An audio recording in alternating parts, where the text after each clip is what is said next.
Thanks for joining us. Welcome to Live Free, Ride Free. I'm your host, Rupert Isaacson, New York Times bestselling author of The Horse Boy and The Long Ride Home. Before I jump in with today's guest, I want to say a huge thank you to you, our audience, for helping to make this happen. I have a request. If you like what we do here, please give it a thumbs up, like, subscribe, tell a friend. It really, really helps us to make the progress. Find out about our certification courses, online video libraries, books, and other courses, please go to rupertisaacson.com. So now let's jump in. Welcome back. I have Dr. Glenn Cochran, who I have known for some years from when I used to live in Texas. That cowboy hat is a bit of a giveaway as to where he might be, national costume and all that. Yeah. But Glenn has been a real influence on bringing the Western world and the classical world together, which is so silly if one thinks about that, because it was always the same world actually. And it started, of course, with the conquistadors going across, but hey, somewhere along the line it drifted apart. And he has been a big part of helping to get working equitation get going, while still being a working doctor specializing in the emergency room and a working cattleman and horse breeder, starting, I believe, after probably quarter horses for many years, Peruvian pasos as ranch horses, and then from there into the Iberians, the Spanish and the Portuguese horses, while still being a doctor, while still being a cattleman. So it's a fascinating mix of worlds. And I would say that, Glenn, you've lived and you are living a self-actualized life. Sort of, if one was to look up self-actualized life, you'd probably find a picture of you next to that in the dictionary. So thank you for coming on, and it's so good to see you again. Can you tell us, how did you start? Tell us, where were you born? How did you get into this whole horse cattleman thing? How did you not get so distracted with medicine that you stopped being a cowboy? Because I love the fact that you're a doctor and a cowboy and a classical rider. And just take us through the story. Tell us the story of Glenn.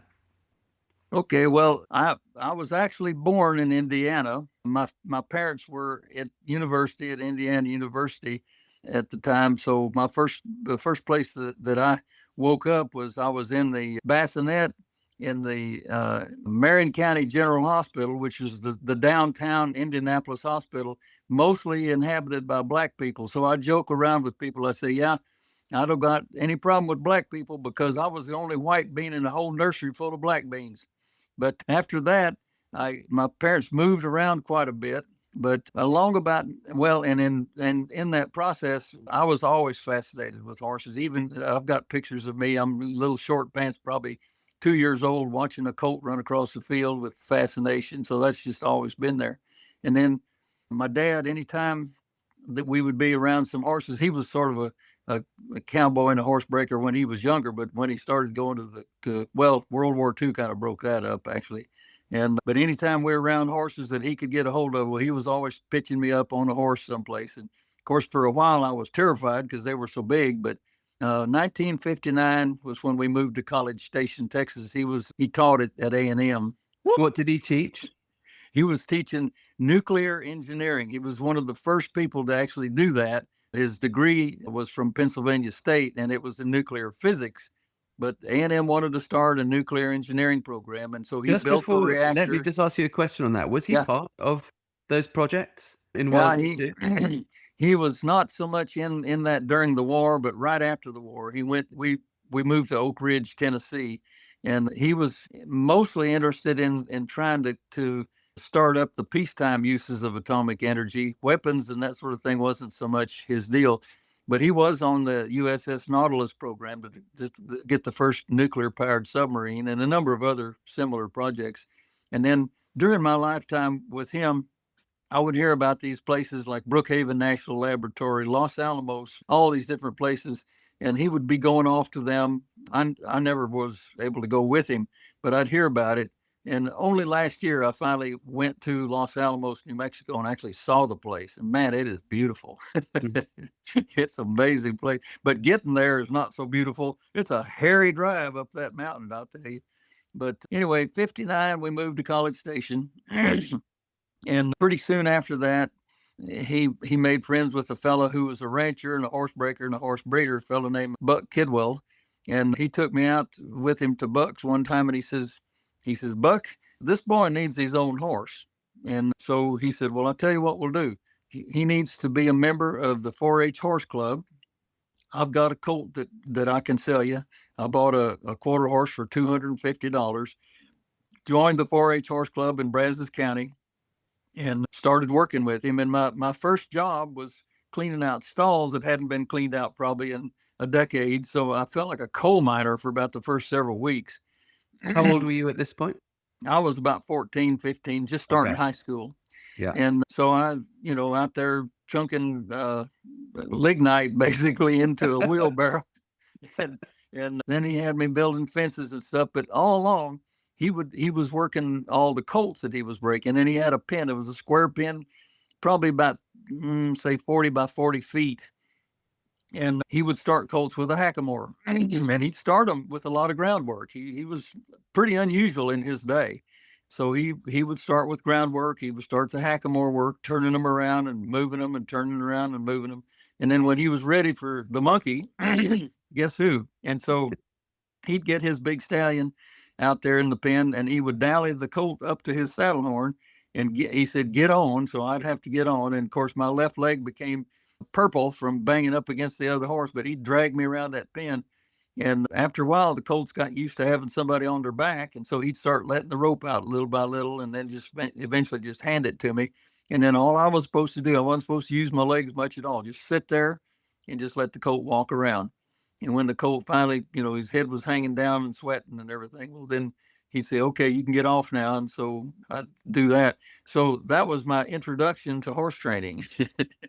So then as time went on, well, he gave me more and more responsibility. And he would get horses in that were like some of the big cutting horse trainers would bring in to him. And I remember one time my dad was standing by the fence with John Carter, who was a pretty well-known cutting horse trainer. And my dad says, what's wrong with this horse? How come Buck's got him? He says, well, he was bucking people off while he was trying to cut cattle. He says, well, that's not a good thing. He says, no. He says, and then my dad says, so how's he doing now? And he says, Bob, they wouldn't dare buck with Buck on their back. So he would put me up on some cutting horses. And of course, the other thing he did was rope. So I got into calf roping and stuff. When I was in high school, I went to some rodeos. I never was a big champion or anything, but I like calf roping, and I like the whole concept of working cattle with a horse and all that. And I thought I knew something about cutting horses, but only about a year or so ago, I started working with Cletus Hulling, who's a fairly well-known cutting horse trainer down in Brenham. And I found out the hard way that I didn't know squat about cutting horses. Now I'm starting to learn, the actual pattern. And it's the same thing like you talk about with classical stuff. There's a way that the horse has to work. You build that into them, and then they learn how to move their bodies. But they, all they want to do is run the cow natively. In fact, this horse I'm working with is a Lusitano, comes out of primarily bullfighting bloodlines from the Vega family. And all he wanted to do is just tear that cow up. And he was about to lose me. I went down to start working with Cletus. And he says, well, you don't do it like that. He says, do it like this. And he had a mechanical cow down there, literally a fiberglass cow on a rail that he could, when he would change directions, the cow would change directions. Scared the living daylights out of my horse. And every time I'd go down there, he'd say, okay, Glenn, you ready? I said, I think so. And he'd hit the button and horse. But we finally got used to it. And then he got me on live cattle. And he's a really good coach. And in fact, we're going to have a cow clinic for part of the working equitation here in Caldwell in a few weeks. And he's going to be the clinician for me for that. So he's really good. Well, anyway, I go along. Went off to college, and I would come back and visit with Buck periodically. And I remember one time this is when I was a senior in college, and I'd gotten accepted to medical school, and I went down there with Sally. She'd met him before, but we go back in there to the corrals. He was working with the cow, trying to milk out a cow with a swollen udder. And he kept throwing the rope over the top of the cow and trying to catch it down below. And he was missing, by this time he was in his 60s. So I said, Buck, you want me to go get a chicken catcher? chicken catcher basically is a clothes hanger that's been stretched out and it's got a hook on the end, and you could reach underneath the cow and catch that rope and bring it through. And he's, I don't need no goddamn chicken catcher. I'm a cowboy. Sally has never forgotten that. She thought that was the funniest thing, and she's told that story millions of times to people. But that pretty well gives you the personality of Buck Kidwell. Did he make it? Did he rope the cow in the end? Oh yeah, he got the rope, and he didn't get kicked either. But anyway, we kept, after we got married during my first year in medical school. She was teaching school, and we got married, lived in Houston for 3 years and a half. But we would go up to the ranch every weekend, and it got to be where we'd go earlier and come back to Houston later. And so we were almost making a 3-day weekend out of it. But she would ride, and then she was teaching, so she'd go back to work teaching. She says Monday mornings were pretty tough sometimes because she was pretty bow-legged and kind of sore because you ride for 2 days and then you don't ride for 5 days. Yes. But anyway, my dad had a little ranch. Actually, he was right next door to Mr. Kidwell's ranch, which was about 1,100 acres, his place. My dad's place was only 50. But he had some quarter horses, and we had some mares, and we bred them to whatever stallions we could find, to make some babies. So we was always raising colts and starting them under saddle, pretty much with his techniques, using the hackamore. And then eventually, when they started learning how to turn around and all, well, then you put a grazing bit on them. There was no 4-rein stage or anything like what they do in California. It was just hackamore until they pay attention to you, and then put the grazing bit, and then just ride them. And we called. When you say grazing bit, do you mean a snaffle? The snaffle. We use the snaffle some along with the hackamore, but a grazing bit is a solid bit. It's got a solid mouth, and the cheeks are swept back. That's what makes it called a grazing bit, because they can actually graze and the cheeks don't get in their way. Okay. But there's no swivel to it or anything. The old timey ones that we had. In fact, I've still got the first bit I ever had. So it's still a shank bit, but it's a shank bit. It's a shank bit. And in those days we had leather curbs, no chain curbs. But now we use chain curbs some. But it was, and we referred to anybody that used 2 hands on the reins as plow reining. That's how much respect that had. But you would plow rein with the hackamore until they got started, bending their necks and all. So I went along with that kind of training probably until 1971. We were living at that time just outside of Denver, Colorado. And I was in a bookstore, and I found this book. It was 1971, and it had just been published, and it was called Dressage. And it was written by Henry Windmullen. And in that book, of course, he talks about dressage, and I read all that stuff, 15 times and tried to figure out how you do all that, So then I started working horses with just purely with a snaffle bit, and a lot more bending, but still I didn't really have the flexion going yet. And he mentions in the book the flexions of Baucher. And so I thought, that's very interesting, but the problem is he didn't explain what they were. A few years later, writing for a few years later, audience and not explaining anything. Yeah, that's it. So a few years later, I got Albert de Carpentry's book that's published by Xenophon Press, Richard's outfit, and he mentions it. And then in his indexes, he actually talks about it, and he explains his version of how to do it. So I kind of had an idea then. Well, after of course, we wandered around in Colorado, and I lived in New Mexico for a while. I cowboyed in probably about 5 different states in the process. And all this time I was either a resident or an intern, or I was a flight surgeon for the Air Force. That was during Vietnam. And so I was, any spare time I had, I was out helping people with their cows, riding horses, riding in the mountains, all that kind of stuff. We went elk hunting and all. Of course, we never got anything, but it was great just to be out there in the mountains. It's just a great excuse to go into the mountains. That's it. It's like fishing. You don't go to catch it. You just go to hang out by the river. How to know when you're done fishing? When there's no more beer in the cooler. So anyway, we got back here to Texas. And the quarter horses were all we had to start with. And we bought, my dad, my brother, and I bought this ranch. It's about, what we bought was about 500 acres. And we lived in a house trailer for a while on it. And then we built this house that I'm in right now, finished that in 1981. And as time went along, Sally started developing the empty nest syndrome when the kids started going off to college. So she was looking for something to do, and she met up with a lady named Eileen Craig, whose husband was a parasitologist over at vet school. And they had lived she's originally from South Africa also. She's from Bloemfontein and went to school over in Southwest Africa. Okay. And then her family, they moved over to New Zealand. So she was kind of more of a Kiwi than a Afrikaans, but she still spoke the language. And so she married this guy who's a parasitologist at A&M, and they were living in South America for a while, and she brought these Peruvians to Caldwell. They had a place there not too far from us. Peruvians being horses, not people at this point, yeah. Yeah. So Sally got to working with Eileen, and Sally had wanted to ride side saddle, and she figured, well, this is the perfect combination. This is a smooth horse that doesn't bounce. So she started riding side saddle. That built, we started getting experts from Europe, from England, and all over the place would come in and do clinics for side saddle. And so then guess who gets to train all the Peruvian horses that the girls are using for their side saddle? And then they formed a team called the Texas Ladies Aside, which is actually in the state of Texas, it's the official equestrian drill team of the state of Texas, but it's not very active anymore.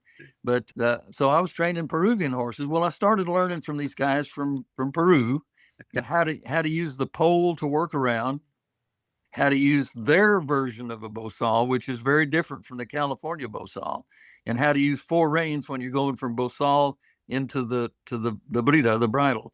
Yeah. And fascinating, because all the rawhide stuff and everything, I was just eat up with all that. And so went through that stage. Well, then one of the teachers, a lady, named Irene Benjamin, she was originally of Scottish origin, but she worked all over Kenya and all kind of stuff. But she was indeed a side saddle expert. She said, there's a type of horse that I think you might be interested in. And she talked about the Andalusians. And she had a friend that lived in Louisiana, which is several hours away from us. She said, this lady is a student of Nuno Oliveira. I said, so who's Nuno Oliveira? She says, well, if you don't know who Nuno Oliveira is, you need to know who he is.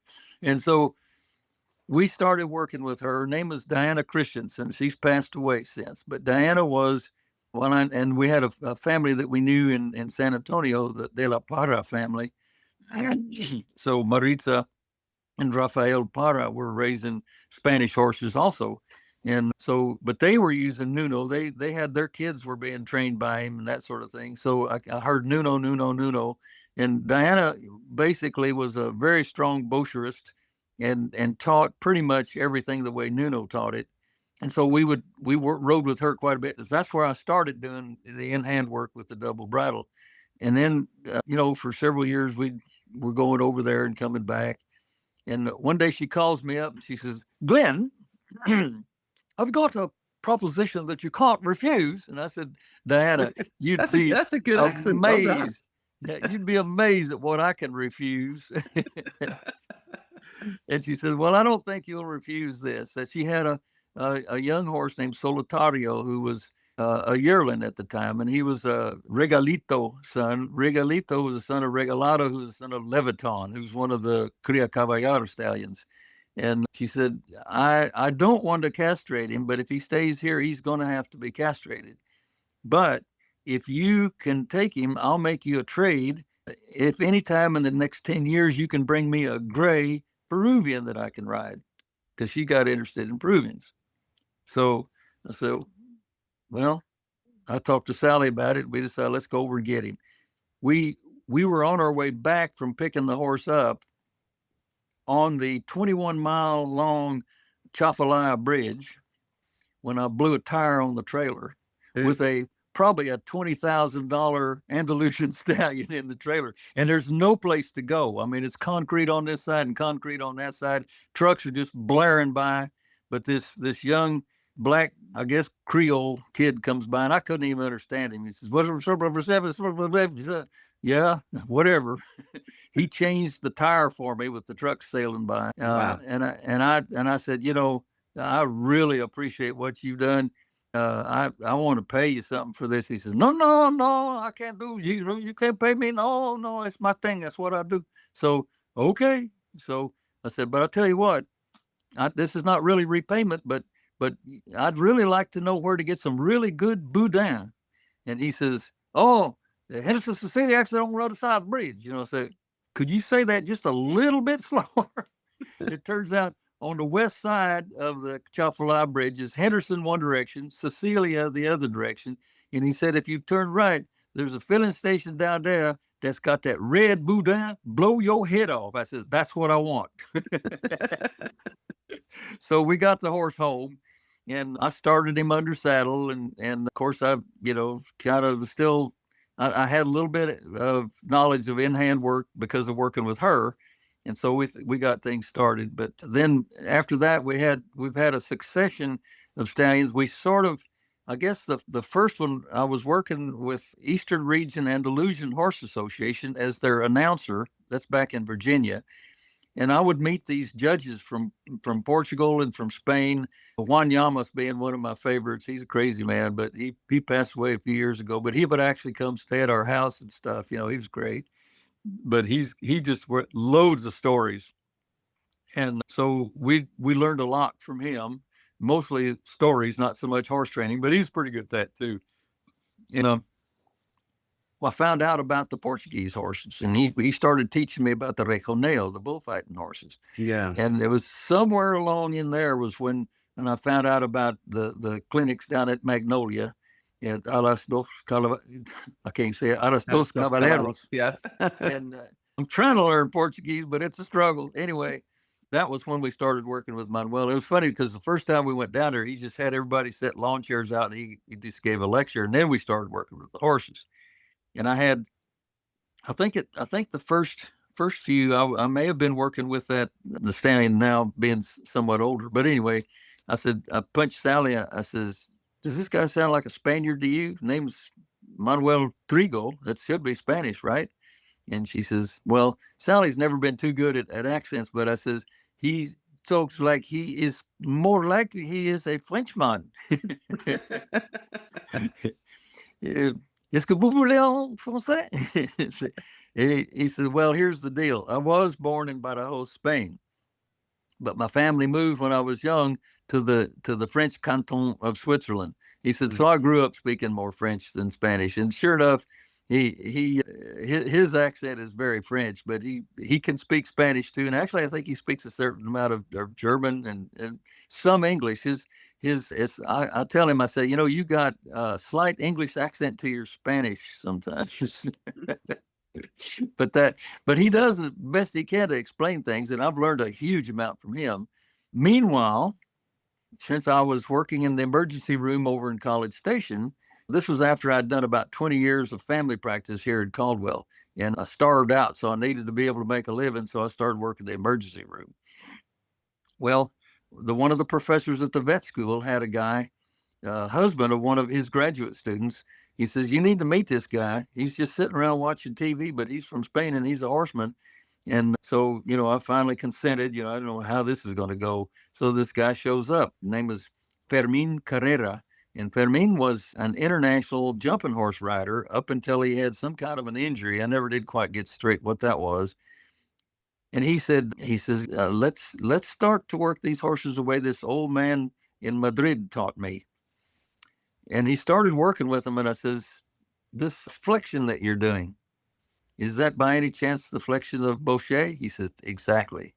And so then the books that I'd been reading, and by that time, I think I had Hilda Nelson's book, Francois Baucher, The Man and His Method.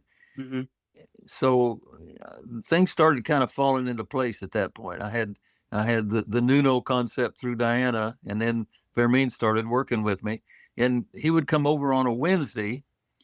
We would gather up about 4 or 5 young horses that I was starting under saddle, because I was doing that the whole time I was doing medicine, anytime I had spare time. And then he would say, okay, I'm going to work the horse first, but you be right behind me, watch everything I'm doing. And he says, you watch my hands, watch where my body is.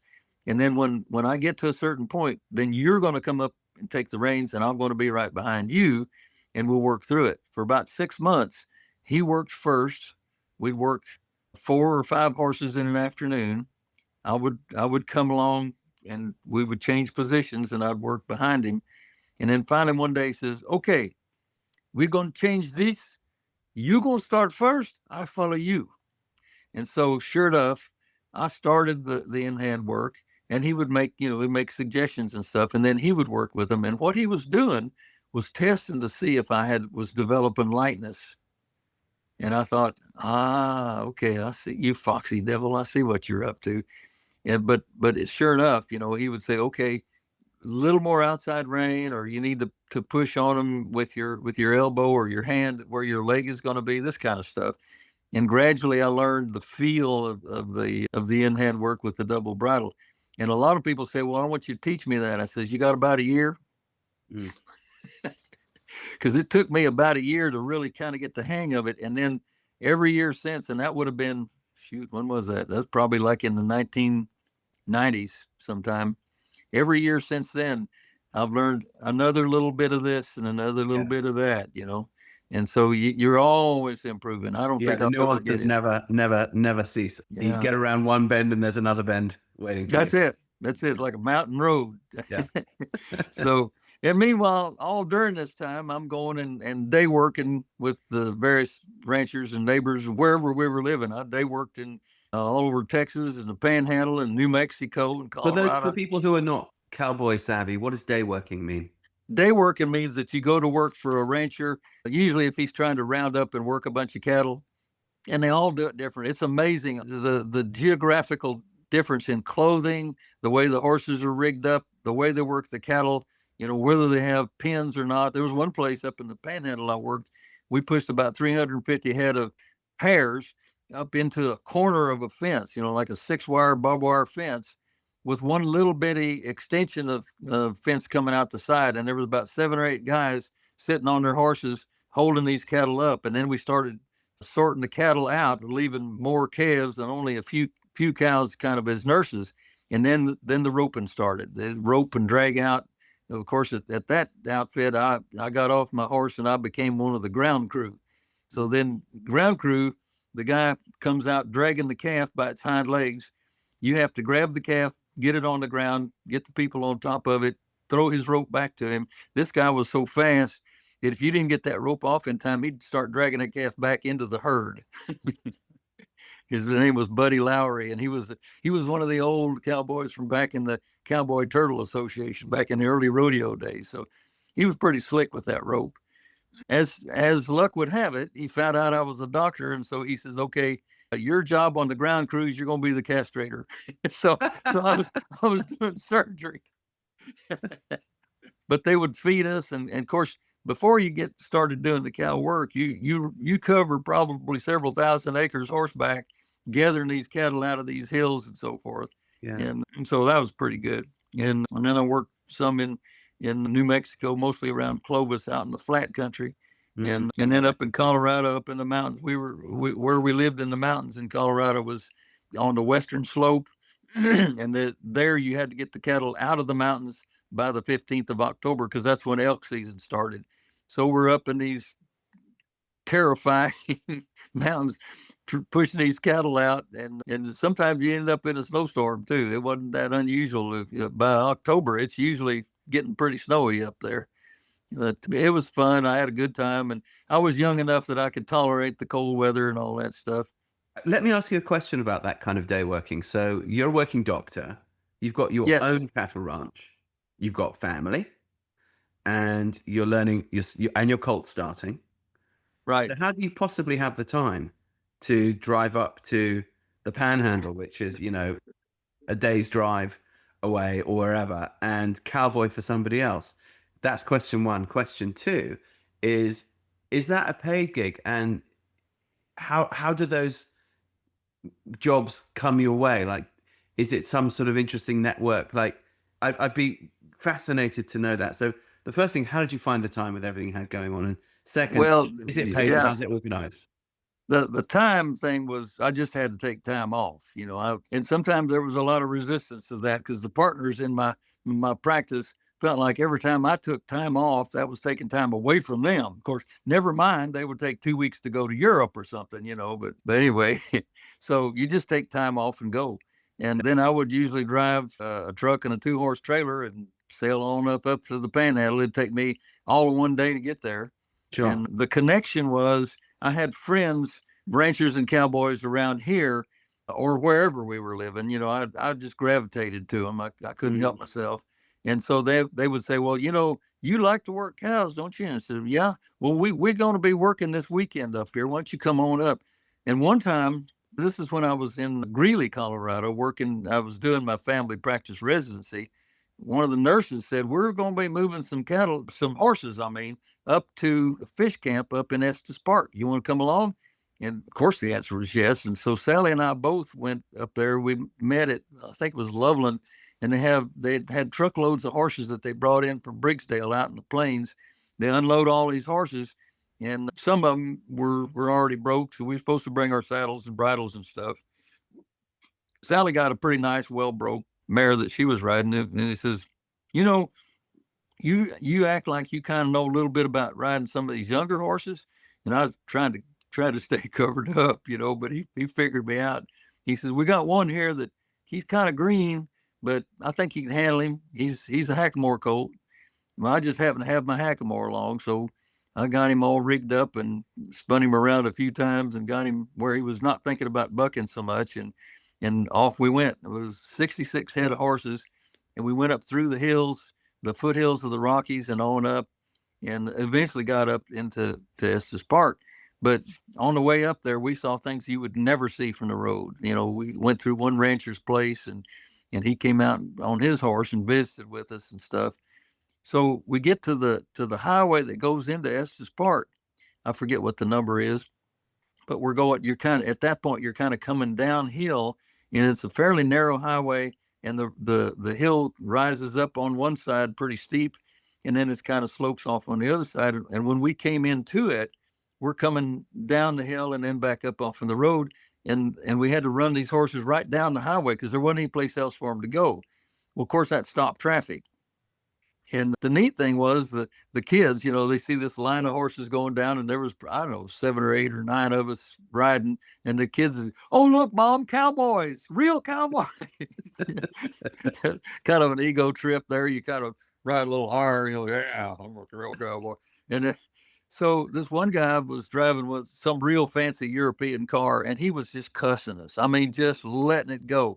And one of the horses went by and kicked out his headlight, and we all just kind of turned our heads and just rode on. He's still cussing and fuming, but the traffic is stopped, so there's nothing he can do about it. And we just rode on and took the horses up to the camp. But after that, we were sitting around, and everybody said, "Wonder if that guy ever figured out who the hell we were." Yeah, you hope at that point that your business card doesn't accidentally fall out of your back pocket or something like that. Yeah. Yeah. Interestingly, you had this medical life going on parallel with all this. I presume, along with your passion for horses and for cowboying, you probably have a passion for medicine, right? Otherwise, you wouldn't have stuck with it. Have done it. It was. Talk to us about that, and talk about the parallels between that and your horsemanship life, apart from castrating cows. Yeah. Well, the parallels are pretty good, because what I really was interested in from very early on was biology and art. In fact, I really thought I was going to be a medical illustrator for a while. Okay. But most of my pictures that I drew on the sides of all my papers in school were horses, of course. Yeah. But I loved to draw, and so I loved to draw horses because I loved horses, and I loved biology. And being an only child, after school, before I started my homework, I was usually out in the woods someplace. So I ended up having a fairly feral upbringing, but being out in the woods and watching animals and plants and all that kind of stuff, that was pretty much where my fascination was. So naturally, when I went off to college, I got a degree in biology. The college I went to was Baylor, which is up in Waco, Texas. Yes, I know that. So the biology degree then was pretty natural, pre-med type of a degree, but that actually went further back than that. My grandmother, who had worked in that hospital that I was born in back up there in Indiana, she wasn't a nurse, but she was like an admitting clerk or something like that. with an 8th grade education, coming from a German family. She still, when we were doing something in the house, if you made a sound she didn't understand, she says, "Was ist los?" Or if you ask her a question, she didn't know the answer, she says, "Ich weiß nicht." So it's like, she was still, German and English were kind of interchangeable to her. And I've years later, I finally figured out why when she moved to Florida, she couldn't say the R in Florida. I said, well, that's the German accent. she said, R is not a letter that you pronounce in German very often. So, but anyway, where was I? Medicine. So she was the one that wanted me to be a doctor. And when I was 5 years old, for Christmas, I got a little cardboard box. It was a little country doctor kit, and I was kind of interested in that. But then the main thing I thought about doctors was they were going to stick you with the needle, and I wasn't too interested in that. So, but as I went along, I found out that there was quite a connection between all this biology that I was interested in and the concept of healing. And I wasn't old enough to realize that you had to heal from anything, because when I got sick, I got well anyway, but during my time in college, of course, you start reading different things. I read a lot of Anton Chekhov and all that sort of stuff, and found out. And of course, Baylor is a Baptist school, so I had to take a lot of religion courses. So we studied biblical stuff and all that, and the doctor and the healing and all that was kind of floating around in my head. So my roommate and I both applied to medical school as juniors, and we both got accepted at Baylor in Houston.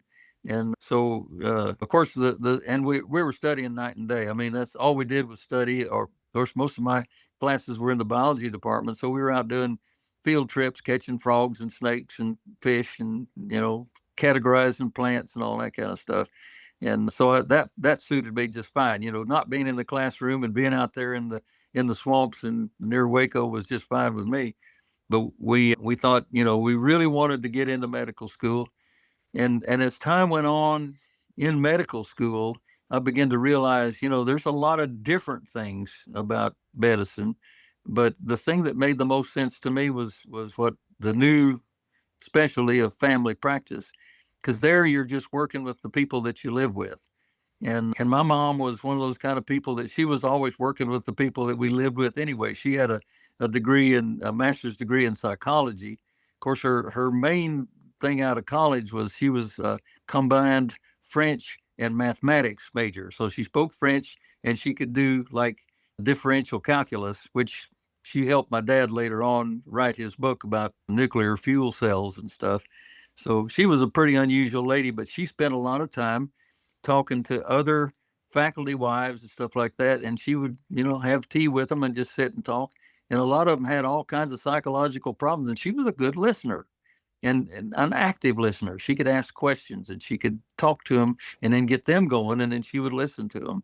And she was one of those kind of people that she had been Catholic as a child, and her belief system was, Jesus says, love one another. And that was, her religion was pretty simple, actually. And interestingly enough, her mother was a converso. She had been Catholic before. She had been Jewish before she became Catholic.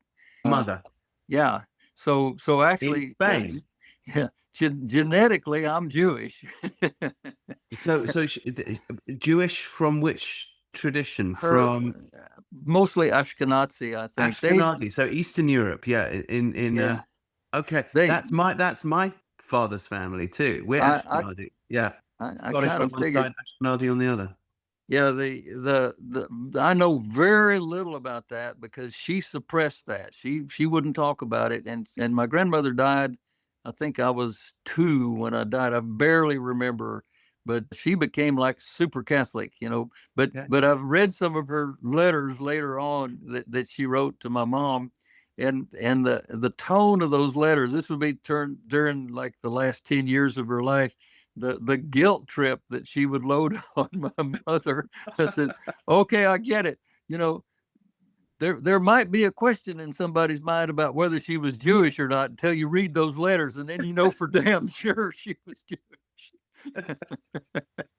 But anyway, so that was my mom's religious background. Her father actually was Irish Catholic, so that makes a real interesting combination, Yeah, particularly when you start thinking about healing and stuff like that. You got a very spiritualistic type of tradition in there. And I was, I was in my 50s before I even started thinking about stuff like that.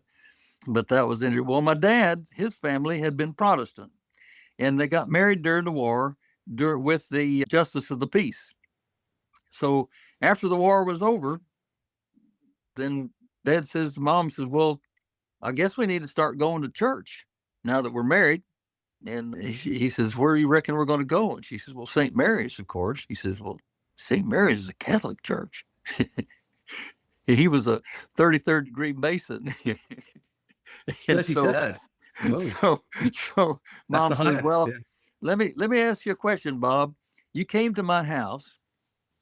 There were 7 kids and 2 adults. There was a cross up on the wall of the kitchen, and we ate at a picnic table. And when we got done praying, we did this, all of us. What about that? Didn't tell you that I was Catholic. But he didn't know. I mean, he just didn't have anything to go from. So anyway, we ended up being Methodist most of the time growing up. But my cousins, some of them were Catholic, and so I would go to the Catholic church part of the time, and I'd go to the Lutheran church part of the time, and then I'd go to Methodist church. So I got pretty ecumenical, if you want to use that term. And I've kind of carried that concept of ecumenical into the horse world, where it's okay to be a cowboy, but it's also okay to ride classical stuff, and it all fits together. It's all one thing. Just like people, we're all one thing. We are one DNA. Therefore, there is no such thing as races or anything. We're all one. And so anyway, that all kind of fit together. And the medical part, I was introduced to a guy named William, or the concept. He was back in the 1800s. A guy named William Osler.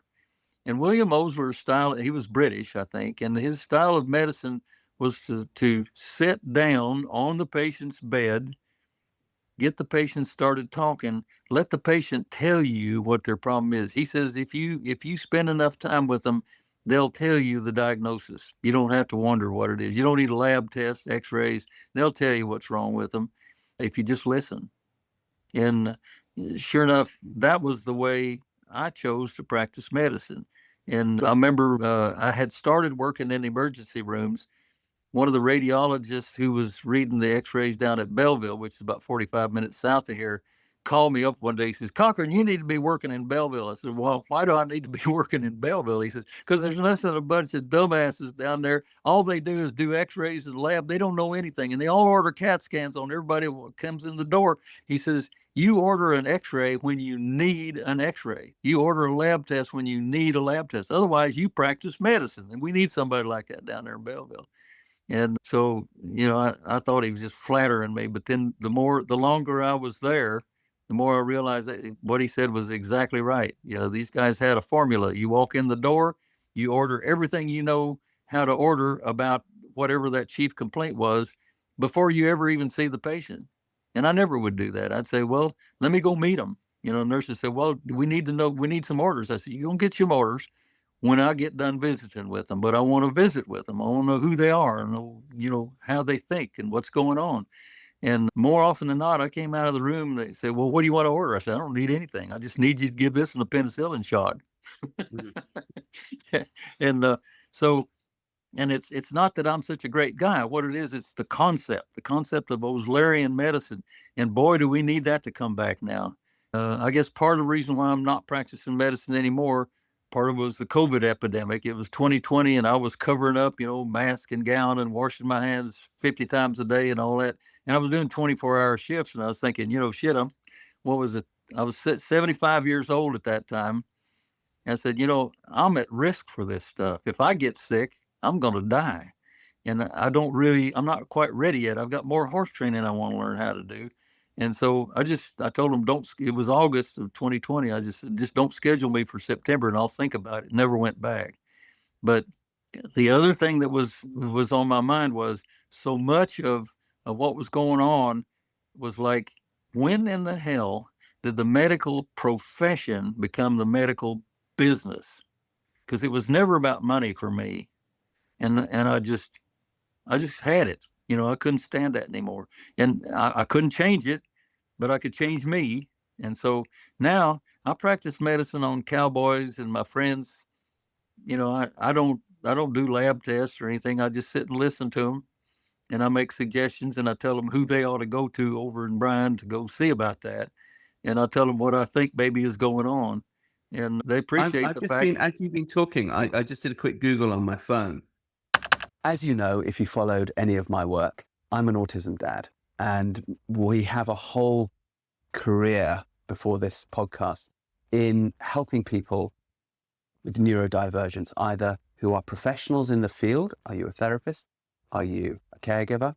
Are you a parent? Or are you somebody with neurodivergence?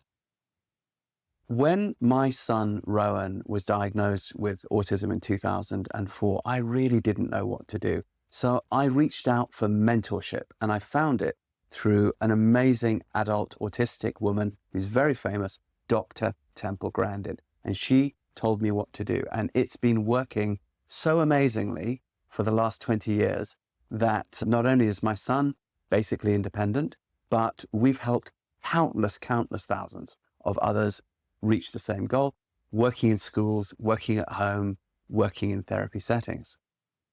If you would like to learn this cutting edge neuroscience-backed approach, it's called Movement Method. You can learn it online. You can learn it very, very simply. It's almost laughably simple.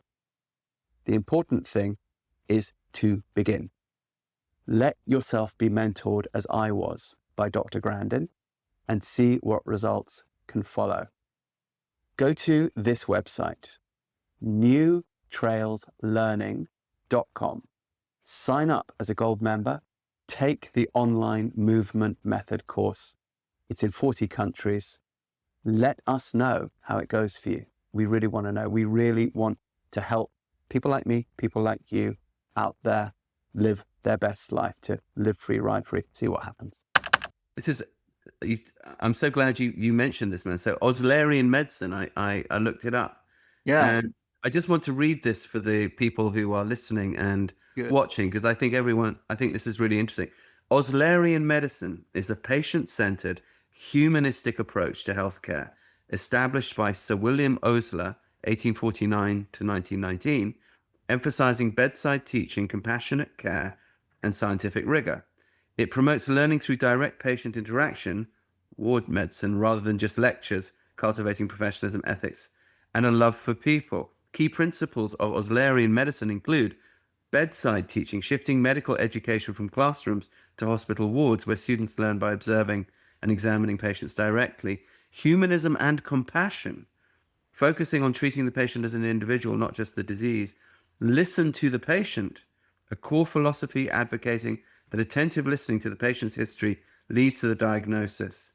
Lifelong learning, emphasizing that medicine is a rigorous science requiring continuous study and observation. And equanimity, cultivating a calm demeanor, imperturbability in the face of a crisis.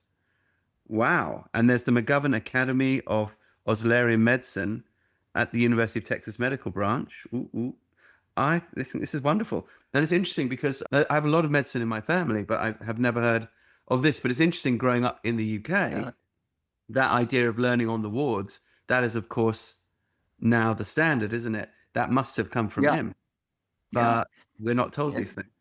And his book, the title of his book is Equanimitas, spelled with the Greek spelling, A-E for the first part, Equanimitas. And that was the whole thing, is just take all the hubbub out of it, just settle down and just go down to, you got a person there in front of you, learn that person. Okay. And that and the compassion is such a huge part of it. There's it's not about, oh yeah, I'm gonna go take out the appendix in room 3. No, it was George Smith, who happens to have a problem with his appendix, and it looks like the only thing we can do is surgery and take it out. So I'll go explain to George why he needs to be put asleep and have the surgery, and I'll help him understand, that kind of thing. And so it's not that sterile hands-off kind of thing at all. It's a very hands-on. And in fact, the director of my residency, this is kind of an aside, it's not really a bunny trail though. His name was David Bates. He had been in family practice in Greeley for a long time, and he became the director of our residency. And he says, when you go in to see a patient, he says you have to touch them, and not just on their shoulder or on their sleeve. You have to touch them on bare skin with your bare skin, because that makes a connection that's real. And you have to make that connection. And he actually, to him, it was almost like it was what they now refer to as the aura, the electromagnetic field around a human being, which is pretty close to Reiki, actually, when you come right down to it. And so, which then brings me to something in horses that I've found is Jim Masterson now uses basically Reiki to calm horses, the bladder meridian. And boy, I'm using the heck out of that these days. In fact, I have not worked with him, but Kate, my friend, is actually certified by him. She actually took her finals with Jim Masterson himself. But I watched some of his videos and I've listened to what she describes, and it's just amazing. I mean, the stuff that you see these horses do, you think, who in the world, how could I ever have not known that if you put your hand up over this horse's neck at a certain place and their eyes start to blink, and then you just leave your hand there, then it might be a while, might be a couple of minutes, and then their head drops to the ground, they blow out, they start to yawn and chew and lick, and it's like, wow, what happened? Well, their brain just finally calmed down and they went into a parasympathetic state rather than the fight or flight. And man, if you think about, you're dealing with an animal that's 10 times as big as you are, 10 times as strong as you are, and 3 times as quick as you are. You think you're going to get that done, but with your piddly strength, you better be using that thing up under that hat. Because the only thing about you that's bigger than that horse is your brain. And the heart, what's under your shirt. It's really interesting. Yes, right. That's right. What you've talked about with your resident in Greeley and him talking about the skin to skin touch. So of course, as you know, in my world, when I'm working with autism and trauma and all the other ways in which we use horses, that's how I got into dressage in the first place. Yeah. What is to do with oxytocin and the creation of oxytocin. And there is no better way to create oxytocin human to human than direct touch of the skin, because that's the baby on the mother's breast. That's Now, most of the time, this is obviously, for reasons that are too obvious, to go into, not possible human to human most of the time. So it's very, very interesting, apart from perhaps a handshake. And that's perhaps why a handshake is so important, because you do feel the person, you create the connection, because if it goes well, you're creating oxytocin. If the guy crushes your hand, you're creating cortisol, and to go the other way. It's like, well, if you feel you've got to crush my hand, what else are you going to try and crush, right? Or you feel that they're not making a connection with you at all. The hand is so limp. Yeah. Feel that No, you go on about that all you want to, because as far as I'm concerned, that may be why we're here. Yeah. Whether it's people or horses or lizards, I think that's at the root of why we're here, is to make the connection. And somebody said, do you teach horses collection? And I said, well, I suppose, but really what I'm trying to do is teach them connection. I want them to know me, and I want to know them. I want us to have a communication that's meaningful, and it's not just okay, he's a two-legged. No, he is a two-legged named Glenn, and he cares about me, and he shows me that every day. And that's where, whoops, knocked my phone down. That's where the connection between medicine and horse training is there is no difference. We're doing the same thing. And then when I'm working with students, it's like, I got a student who's trying to learn how to ride. They think all they're here for is learn how to, equitation.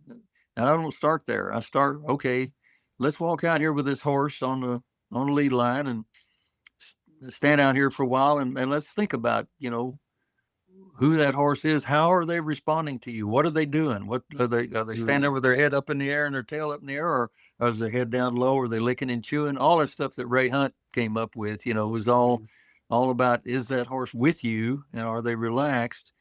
And then you use that on people. You watch the student. Is that student checked out?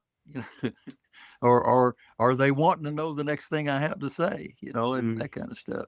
Or are And they then, afraid of me? Yeah, or they're afraid yeah, of something else. yeah, Absolutely. It's so interesting that since I started reading all the old dead dudes, i.e. the old masters, and particularly since teaming up with Richard Williams, who's the publisher at yeah, Xenophon, God bless him, because he's not going to get rich doing that. And he's making these incredible, he's like the walking library of Alexandria for us. yeah, yeah, If that man yeah, goes, say goodbye to 6,000 years of, yeah, human equestrian endeavor. So, we owe that man a lot. But since I've really started studying those texts, the thing which you notice is the skein, the line that runs through all of these, the people that felt that they were going to write a book about it through the centuries, is it's always connected to the humanities. You look at Xenophon, and of course the horsey people who know Xenophon know him as a horseman, but actually if you go and study philosophy at university, you'll know him as a philosopher, because he was a student of Socrates, and he yeah, was the same class as Plato. And they were also all military men, because they had to be, because when you grew up in those warring, Greek city states, everyone was drafted into the local militia. So you were often fighting in the summer, and no matter what your profession was. And so he's a wealthy aristocrat, so he's in the cavalry, but he is unhorsed at a particular battle with the northern neighbors, Thebes, and it's Socrates who carries him off the battlefield. mm, And then so we think about these guys as living in an ivory tower, completely removed from everything. Not at all. And then he learns his horsemanship, really working as a mercenary in Persia. yeah, yeah. And then He he has makes to the get long trip down through Turkey or he Armenia, does, or because he fights on the wrong side, and they end up losing the battle near Baghdad, and they got to get home from Iraq to Greece walking with the Persian army on their heels. So if you go to West Point or you go to Sandhurst Military Academy in the UK, you're going to learn him as the master of the tactical withdrawal. But then he's yeah, writing all these other books: horsemanship, husbandry, how to run your household, philosophy. How you've got to actually be nice to your wife, because of course that wasn't a given, and how you should actually listen to your kids. That wasn't a given back then. It, and then also how the spiritual side. So for him, he's quite pious about always making the right sacrifices, always honoring the gods. And if you think about the risks involved in his life, the idea of the relationship with the divine, it's always in there. yeah, And then you jump ahead to writers like Pluvinel, when the Renaissance is giving way to the Baroque period, and he has noticed down in these academies in Italy that the thing that you really get out of learning to train a horse in this kind of three-dimensional complex way is you have to learn to master your emotions, and that this is actually perfect training for someone who's going to be a diplomat and a courtier, not just a warrior. And so then yeah, all these yeah. all these riding academies start, where people also learn mathematics, dancing, astronomy, fencing, languages. So what I notice, and you're such a living embodiment of this, is that the people Thank that you. really get into this type of horse training have this kind of pan curiosity, but it always comes down to the humanities. It always comes down to really the relationship with your fellow human, I think. And the horse can be a funnel for this. And yes, we want to really connect with our horses and so on, but we're still doing this as a human community, as a horse tribe. You know what I mean? And Yeah, yeah, yeah, but someone could look at you wander in your cowboy hat, kind of talking about like that, and they'd say, oh, well, Glenn's a cowboy from Texas. You wouldn't necessarily introduce yourself as a doctor. You wouldn't necessarily introduce yourself as a doctor of this particular kind of medicine. You wouldn't necessarily introduce yourself as a biologist. You wouldn't necessarily introduce yourself as a student of, both the French, Portuguese classical tradition and the, other classical traditions, and the rejoneo classical tradition. You wouldn't wear that on your sleeve, but if someone was to spend a beer with you, it would very soon become clear. But what is also lovely is that you totally swim in all those worlds. You're not then going up saying, well, I'm not going to go hang out with the cowboys in the panhandle and do the calf roping and the castrating, because that's redneck and I'm too highfalutin for that. That's red and I'm blue, or whatever. what I love about the people that really get involved in this is that they swim in all worlds. You know, there's no snobbery, there's no disconnection. What you said, I want to teach my horse connection. That is connection. It's also connection across the human tribes too, but Yeah, through different horse tribes. yeah. It's It's one of those things that you sometimes don't realize you're speaking the same language with somebody in the horse world. And what I get a lot of times, since I've been kind of competing a little bit and working equitation, is that the first thing they see is the hat, and so then they make assumptions about that. And so well, it's a then, national costume. It's like a kilt. You know, I mean, yeah, it's yeah, yeah, yeah. yeah, And I've been known to wear one of those too, being a Cochran. yeah. but but then it's like, well, why are you asking your horse all that stuff with your reins? And then he starts to chew and lick and bend his head around and all that. I said, well, and then they start realizing, oh, even cowboys can do Baucherist equitation. Say, yeah, even cowboys. And it's so interesting. It's Of like course, that one lady that told a joke. She says, you know, my daughter asked me one day, she says, Mama, are cowboys human? Do big they eat question. grass like cows do? And she says, no, they are human, but they don't eat grass. Well, except in the States where it's legal. Yeah. Well, then they smoke it instead of eating it. Yeah. Well, there's edibles now. Yeah, yeah. Yeah. So do cowboys eat grass? No, dear, they're part human. Only part human. Yeah. Yeah. And you could argue that they drink grass because what is beer but fermented barley, and what is That's barley right. but a grass? Yeah. So yeah, I guess yeah. And bread's And same bread, thing, especially exactly. sourdough bread. Since I've gotten into the chuck wagon cooking stuff a little bit, you know, I make sourdough bread a lot. And it's like this one he was a rabbi actually, and he said, you know, beer is liquid bread and bread is solid beer. They're both fermented wheat. And I said, you know, never quite thought of it that way. If only you could get quite the same buzz off bread, but yes. Tell me about what the chuck wagon cooking. I didn't know that side of you. What are you doing with that? Well, my son actually got me into it. There's a big antique show in, I guess it's twice a year. Most of it's in April, down in a place called Round Top, Texas. I know the Round Top Texas Okay. antique. It's bananas. It's Oh, it's amazing. thousands and thousands of people. Yeah, yeah, yeah. Yeah. So of course my wife and her friends wanted to go down there, so we went down there, and my son at the time, I think, I can't remember how old he was. He was late teenager, I guess. He's in his 50s now, so it's a while back.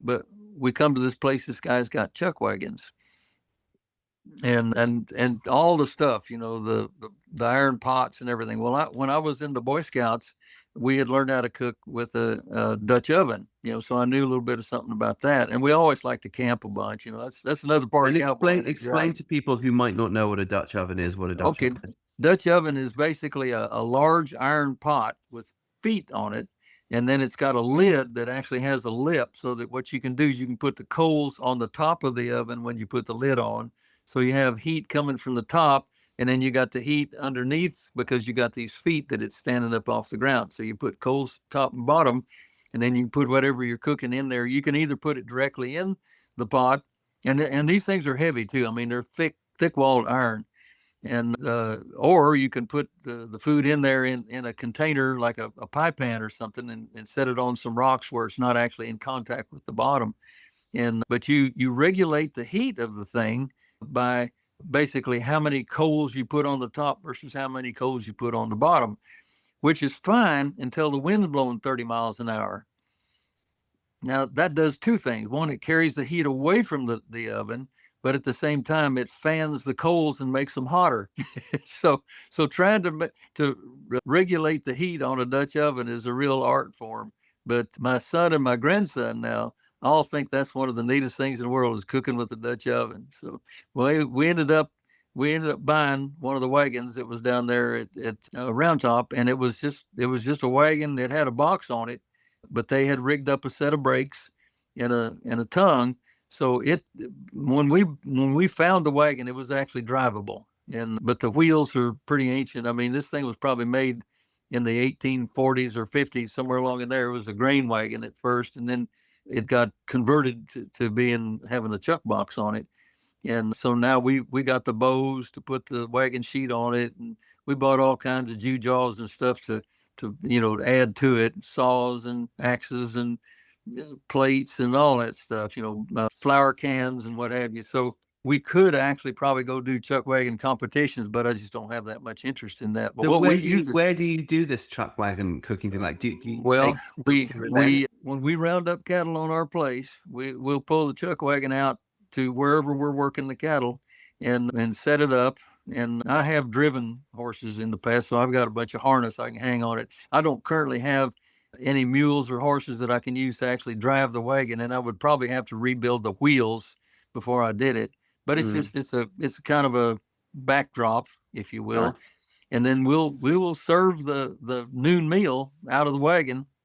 We have our little dining flies and stuff, and so people come up, and we might have cabrito or stew or green chili stew. There's no telling, something different every time.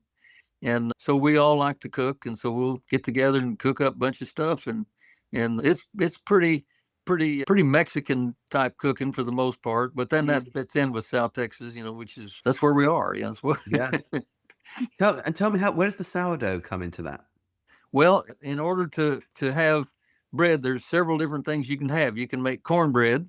You can make that in a Dutch oven, or you can make tortillas, or what they call pan de campo, which is like a real thick tortilla, or you can make sourdough bread. But the trick with sourdough bread is you have to have your starter, you have to keep it going, and then you make the bread up, and you put the starter, put the dough, once you get it made up, you put it someplace to sit.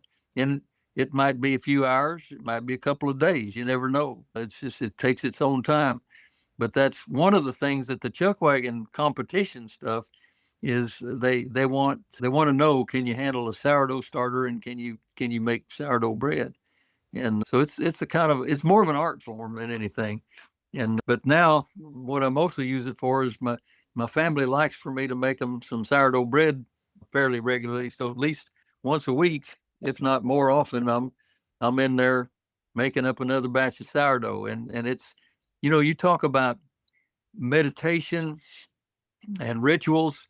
Making sourdough is a meditation and a ritual. You got to kind of have your mind on what you're doing, and you're just sort of going through a process, but you're feeling what's happening with that dough the whole time. And you can tell when it's working and when it's not, that kind of thing. So it gives you some time out, because you really can't do anything else with all this flour on your hands except bake bread. So, and then you have to wait for it, say, are you ready yet? And then, no. So you wait another day, and then you bake it. How do you know when it's ready? The main measurement that most people use is if it's in the rising state, whatever vessel you've got it in, if it's 1.5 to 2 times more of it there than when you put it, and I usually put it in a refrigerator to ferment, so it goes slower, because you get more flavor that way.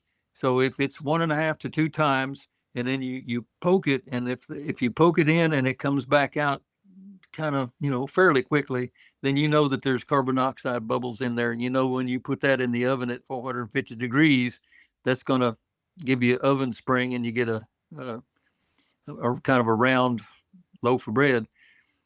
Not all my experiments are perfect, and sometimes I get a doorstop, and sometimes I get a real nice light loaf of bread, but it all eats. So Fascinating. That's really chemistry, isn't it? It's chemistry and biology together. Yeah. And of course, you make. Yeah, and as a matter of fact, the fermentation is just like wine. The fermentation makes alcohol and carbon dioxide. If you make too much alcohol, that kills the yeast, and so then you're done. So you want to make sure that the yeast is still somewhat active and still making bubbles, and hasn't produced too much alcohol just yet when you put it in the oven. And then you get what's called oven spring, which is you get a sudden spurt of activity of that yeast right before it dies. And kind of like a little kid right before they go to sleep at night, Yeah. Run in circles, screaming, shouting, they're asleep. Fascinating. All right, I've got two more rabbit holes I want to go down with you. All right. I So, love rabbit holes. one is another horse one, and it's funny when you said equanimity. Was it equanimity? Easy for you to say. The medicine is Equanimitas. Yeah. equanimitas. With you, But you it's could got say, equus in it, doesn't it? you're right. It's like you could say you're doing equanimitas medicine. Yeah. Yeah. Okay, so before you ended up exploring the Iberian horses, you took a line with the Peruvian horses. Right. And I presume you were still also always using quarter horses on the ranch as well, because you need a certain number of horses you've got 500 acres there. How many head of cattle is that? Well, we tend to run anywhere from 1 to 200 head. That's about what I thought. That's a lot. Depends So on the weather, And are you primarily doing that from horseback? Yeah, we do Right. all our cattle work horseback. So yeah. you've got to have, a decent herd, right? Because you've got to have spare horses. Horses go lame. Horses throw shoes, whatever, right? So you've got to have enough horses. Yep. So you're having, I presume, to always work a certain variety of breeds, because it's tough to have the entire herd for that at this stage, all Iberian or all Peruvian, or right. So you correct me if I'm wrong, but you're probably doing quarter horses and Iberians, I should imagine. Yeah, I'm using on our ranch work. I'm getting to where I use mostly Iberians or Iberian crosses, like the Azteca, which is a half quarter. Yeah. Right. So you've sort of gravitated over into that. Yeah. More like, frankly, the charros, the Mexican cowboys would be doing with that final horsemanship. They also use quite a few quarter horses, probably more than the Aztecas nowadays, but they do. The charros use both. Right. And the Azteca is a really interesting horse, because you never know for sure what percentage you're going to get of quarter horse versus Iberian. Absolutely. So you can kind of get fooled sometimes, but they usually have a lot of cow sense. Of course, the Portuguese cross with the quarter horse. You're crossing a bullfighting horse with a cutting horse. They got a lot of cow. No, they do. And it's so interesting that people have a perception of the Iberian horse as like a fancy horse. It's like, if you go to the hills that we're very familiar with in Andalusia and Portugal, well, it's open range cattle ranching, because that's where it came from before it went on a ship to the Americas. And guess what horse they're doing it on? The local horse, which happens to be a PRE or a Lusitano, because that's what's in the hills. So, or sometimes what they call a haka, which is basically what we call an Azteca, I guess, because they're a cross between Iberian, and there might be a thoroughbed cross, or maybe a little Arab cross. Sometimes Arab, sometimes Hispano-Arab, exactly, or a cruzado, they call it. But it's effectively an Iberian horse. They are the original cow horse, right? So it's interesting that there's now this perception of the quarter horse being the cow horse, when of course it's not the original cow horse; it's a later cow horse. Yeah. But you had this. So I want to go down a small horse rabbit hole, and then I want to go down a cow rabbit hole. Think about a big cow down a rabbit hole. Your adventure with the Peruvian horses. You mentioned doing stuff with the long stick. I presume you meant the garrocha. Is that right? Actually, were you working cows off the Peruvian horses? Everyone's going to think immediately what I think. Isn't that a gaited horse?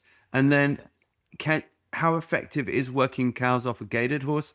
Because don't you need that sprint, to catch the cow and the spin? So talk to us about that. Okay. Well, the pole that I was referring to with the Peruvian horses is basically the single pillar, because they use the single pillar to work the horses around. Okay, with the rope wrapped around it. That's interesting. That's the 17th century French. Yeah, and goes all the way back to the Duke of Newcastle, basically. The Duke of Newcastle, single pillar, work on two tracks. Yeah. A modern treatise of horsemanship. Indeed. 1625. So I get a big kick out of using that. He was another man who was very much into the humanities. He was also a playwright and a medic and a military man and Duke of Newcastle. Patron of the arts. Yeah. Anyway, politician. So and interestingly, Cavendish in the book that I have, he has pictures of what he calls the you called it the head part, the cavesson. Yeah. So he calls it a cavesson, or actually, I think the book was originally written in French, so he calls it cavesson. But Right. the picture it's a hand drawn picture of a serreton. I mean, there is absolutely not one bit of difference between the cavesson in Newcastle's book and the serreton that all Spanish horse breakers use to start colts. It's just it's amazing. Nothing's changed in how many hundred years that is. Is a riff on that as well. That's right. That's right. Yeah. The bosal, the Peruvian bosal, is basically a serreton made out of rawhide, braided rawhide. And so, and we, I was mainly trying to make side saddle horses, but the side saddle horse has to be really solid because they're going to be having dresses flapping around on them. They're going to be in parades. They're going all kind of stuff going on. They have to be absolutely tranquil. So we use them as cow horses because then you're going to carry ropes and bull whips and have dogs running around their feet and stuff. And so after they worked on the ranch as a cow horse, well, then you could put them in a side saddle and put them in a parade. There's nothing to it. They got that figured out. Then we found that some of them were pretty athletic. They actually had pretty good balance. Some of them, the gait might not be quite as smooth as the more smoother gaited horse, but they can get around and do things, and they could have that spurt of speed that they needed to work a cow. Then some of them we would say, that one has got a gallop kind of like a fat woman carrying 2 buckets of water. They're not going to be able to squirt out too well and work cattle, but they are smoother. They're more laterally based and more into what they call huachano horses. So and now I'm not training so much Peruvians, but I'm kind of stayed in touch with my friends who are Peruvian horse trainers, and one of them in fact is back in Peru. He's winning a bunch of stuff, and his grandfather was kind of the Francois Robichon of Peruvian horse trainers, a guy named Jose Alba Leon. Alba would be his last name. His mother's last name was Leon, and Jose Alba wasn't a very big guy. It kind of reminds you of Baucher, though, really, in a way. A lot of flexions. And this guy was, I guess he was probably like in the 1930s, 40s maybe, a really big name trainer in his day. And one of the things that I learned from his grandson was a system of doubling or flexions that I use. I use it on the Iberians, the quarter horses, everybody. Tell us about the system. Okay, it's a small pin, and you kind of look at the pin from the top like you're looking at a clock face. So you're going to start out at 12 o'clock, and you're going to walk to 1 o'clock and stop the horse, and you're going to do a flexion to the right until it's soft, and a flexion to the left. So it's 1 and 1. It's 1 o'clock, 1 and 1. And then you let the horse walk forward to 2 o'clock. And usually you could stop them a number of different ways, but you're not letting them go very fast at this point. Right. At 2 o'clock, you do 1 flexion on the right side, 1 flexion on the left side, 1 second flexion on the right side, second flexion on the left side. So it's 1, 1, 2, 2, and so forth. 3 o'clock, you're going to do 3 flexions. When you get back around to 12, you're going to actually be doing 12 flexions on each side. And then I go one more. I call it the 13 doubles. That's my name for the exercise. By the time you've done that, you've done about 180, minimum of 180 flexions within about 30 minutes. And you talk about being soft as bubble gum. I mean, they're just, and they accept the flexion. They don't really have any great desire to run away or buck or do anything like that. They have really definitely been toned down considerably. Sometimes I come back and I do it again. Most of the time, I don't really have to go through that whole routine because the next day that I ride them, I'll do a bunch of in-hand work and I'll do some flexions, and then I'll get on. I'll do some flexions, static flexions, because that was Baucher's, one of his basic abiding principles was if you can get the horse to get in a certain position standing still, he'll kind of remember that with his central nervous system when you start moving forward. Mm-hmm. And so then the flexions there. Well, that was all with Peruvian horses. And so then I started learning the Baucher technique and then the Iberian horses, and it's, well, damn, there's no difference. You're doing the same thing. As you may know, if you've been following my work, we are also horsey folk here. And we have been training horses for many, many years in the manner of the old classical dressage masters. This is something which is often very confusing for people. We shine a light on that murky, difficult stuff and make it crystal clear. If you'd like to learn to train your horse in the manner of the old masters and really have fun and joy for you and your equine, go to our website, heliosharmony.com, sign up as a premium member and begin to take the Helios Harmony course, which will take you from 0 to the piaffe, where the horse is dancing on the spot, in hand, on the ground. And then from there, you can develop out to anywhere you want to. heliosharmony.com to unlock the secrets of the old masters. What's really interesting is I'm going to hit pause and go grab a particular book, which makes a really interesting. So just please don't run away. It's going to take me. I'll be right here. All right, I'm back. So All right. Nothing new under the sun, right? Right. My favorite book, again, it's another Xenophon Press book, is this one, Dressage in the French Tradition by Don Diogo de Braganza. Yeah. Because he, for those who don't know, he was one of the lifelong local students of Nuno Oliveira, but synthesizes Nuno's approach and work in this rather slim volume really, really well, because Nuno himself can sometimes be a bit difficult to understand unless it's his letters to his students telling them exactly what to do. Those are great. Also published by Xenophon. But the Baucher flexions, the things that are... Oh, and by the way, another lovely thing about this book is he also goes into the rejoneo and how the bullfighting work and the cow work must exist hand in hand with the doma classica, the formalized balletic dressage, etc. But the exercise that you just described was taught to me in a different way, where you count down in straight lines. So you're doing it around, you could do it in a round pen too, but you count from 10 and you stop, and then you flex each way, and then you count to 8 and stop, flex each way, 6, 4, 2, 1. And then with each stop, the horse's hind legs also come a little more under the body, just because of the nature of the beast, really.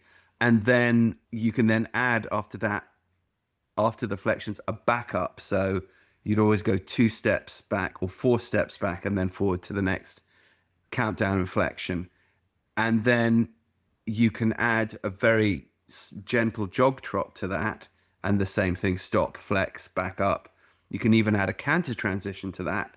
1, 2, 3, 4, stop, flex, back up.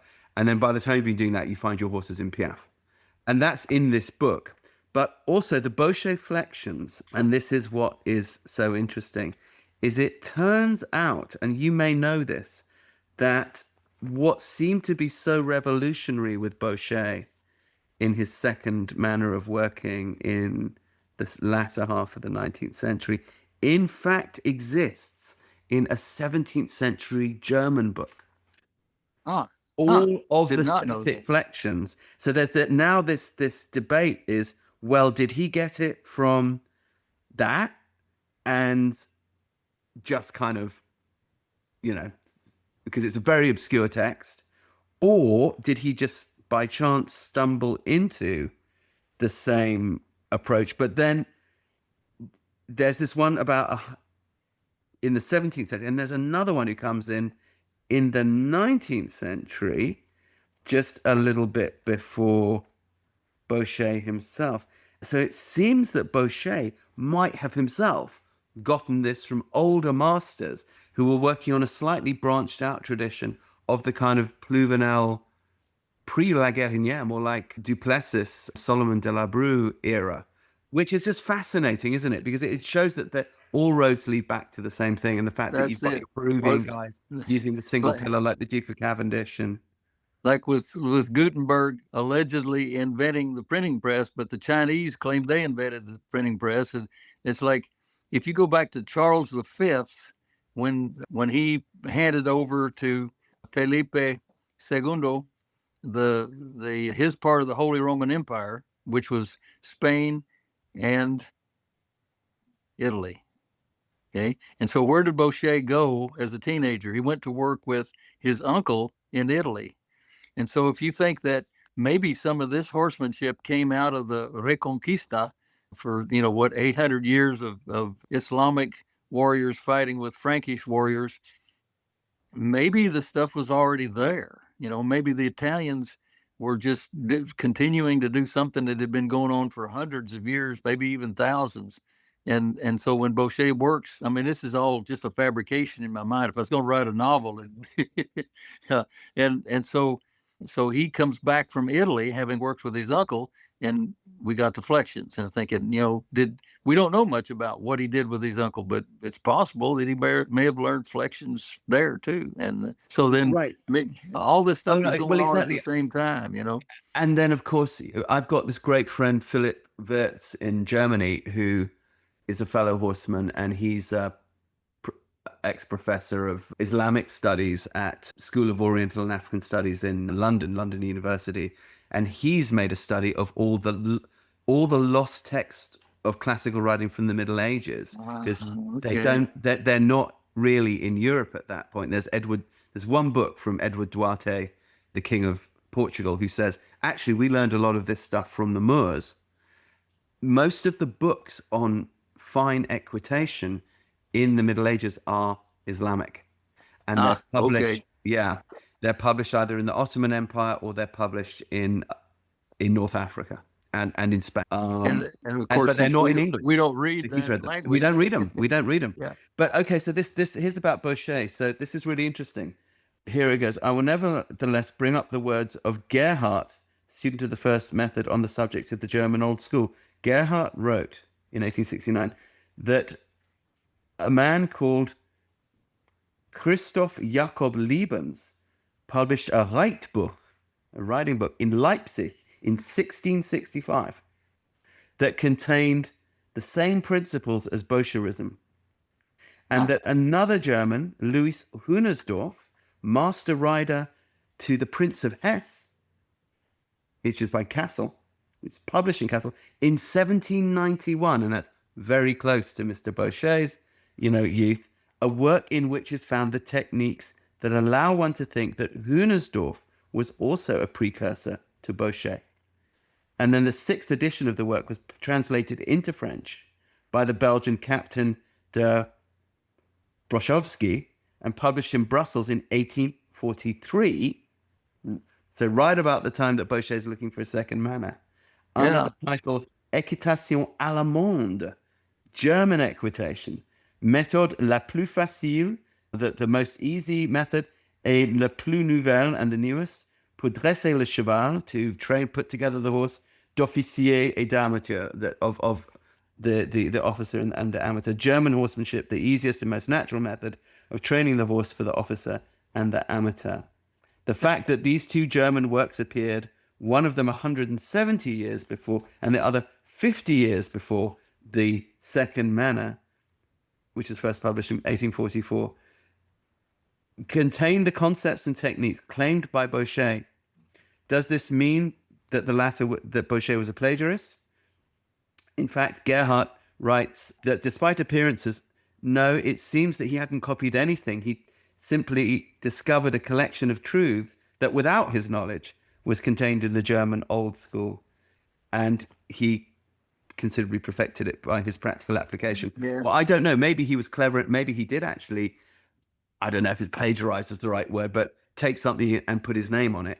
But isn't it? It just is so interesting that clearly all of these old concepts have just gone round and round and round and round, presumably since guys like Kikuli, who was keeping the royal stables for the Hittite kings in 1375 BC, and wrote his manual on clay tablets, and we've got some fragments of those, and there's exercises in there for the flying change, and presumably these guys were getting it from the guys up on the steps, or from the Iberian Celts, or from Scythians, all of it, and then of course you got the Greeks going up and down from the Black Sea, where Scythia is in Ukraine, all the way out to Hispania, where the Iberian horses and those Ibero-Celtic tribes. And I slightly suspect that nothing has changed. Yeah. Well, it's kind of like, what is it? Podolsky says, my professors are my horses. Yeah. It's like maybe they all learned it from some happy accident that they just happened to start bending the horse around for some reason. and it worked.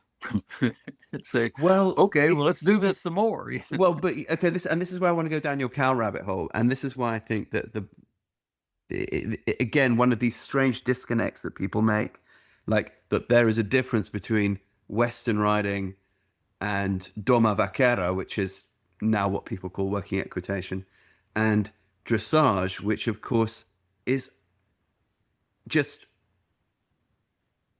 illogical because the origins of the equitation that we know in the West is sort of Indo-Europe and North America and the Americas arises out of cowboying, because the economy of those people on the steppes. I've spent time in Mongolia.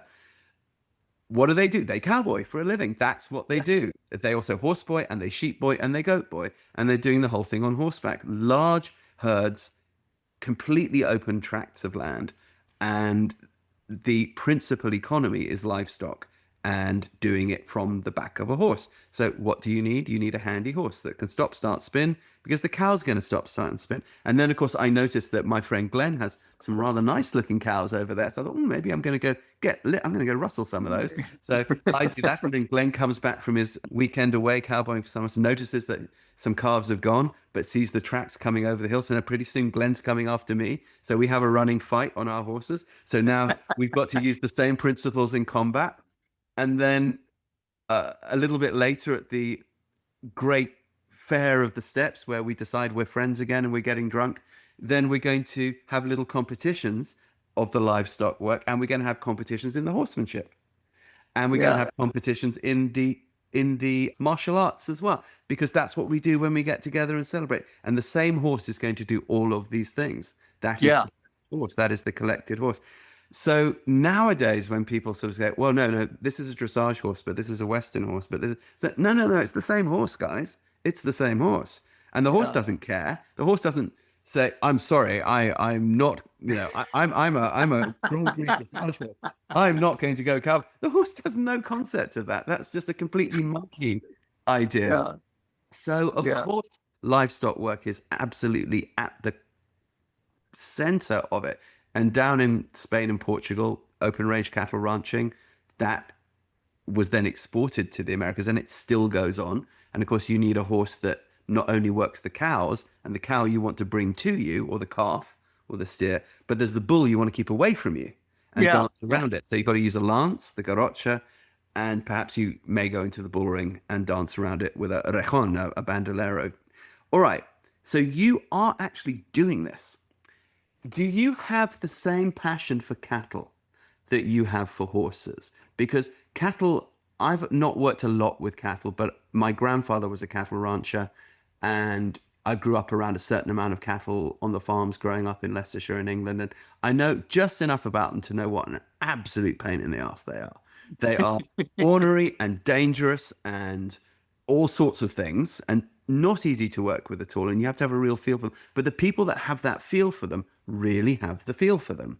Yeah. Tell me about your relationship with cows. Tell me about your relationship with livestock. And then let's bring it back to your horses and your medicine, because we haven't really... The concept of the cowboy, we tend to think of cowboys as quite brutal. And that's partly cowboys' own fault, because they like to project that image. I was 20 years in Texas, and I'm sorry, but your average cowboy swaggers around like an asshole and, behaves in such a way and talks in such a way that even when you get to know him, you realize that under that gruff exterior is, of course, a very, very sweet and very nice man. But they have to project this macho image a lot of the time, which, let's say, doesn't endear people, perhaps.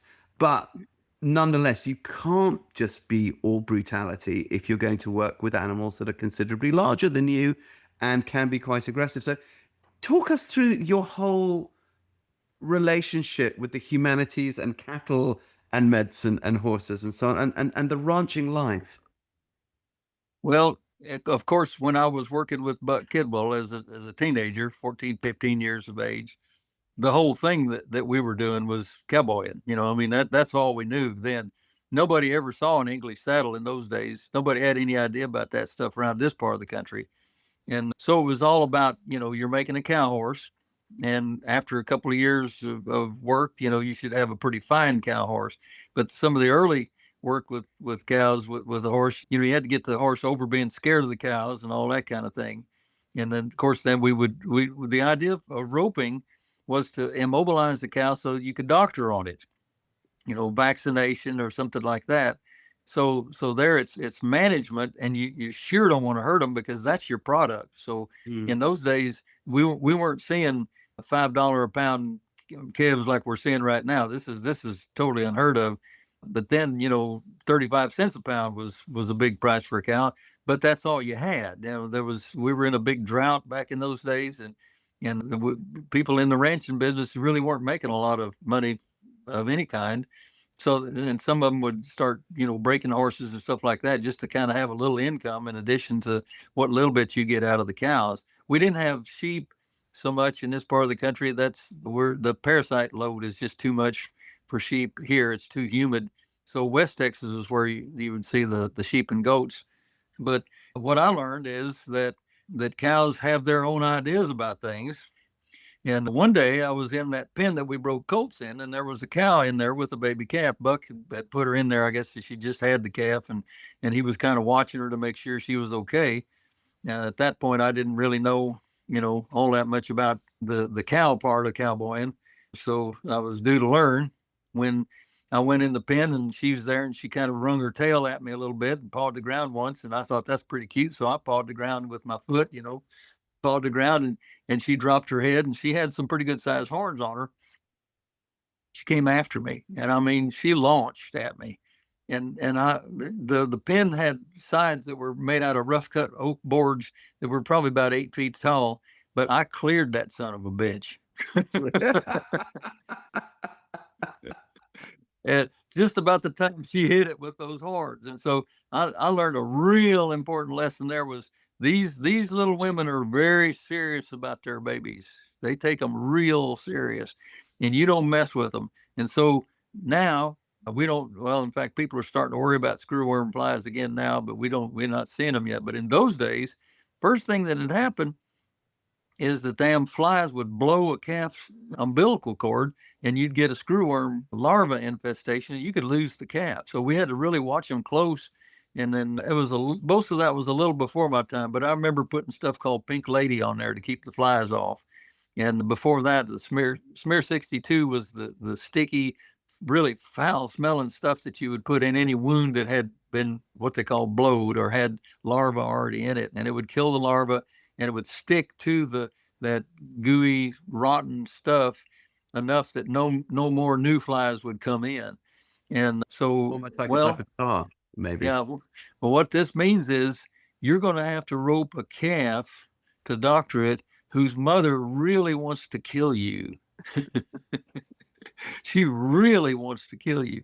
And so sometimes it would be, you'd have two cowboys working together, and you get the calf caught. And then one of the cowboys' job was to with a lariat rope, kind of swatting at the cow to keep her off of you until you can get your job done. And you work as fast as you can to get that over with, because you want to turn that calf back to that cow. Some wise guy told me one time, says, well, if you just hold the calf between you and the cow, she won't bother you. Yeah, I got run over trying that trick. So yeah, that doesn't work too good either. So to try to cowboy all by yourself, I saw a video one time.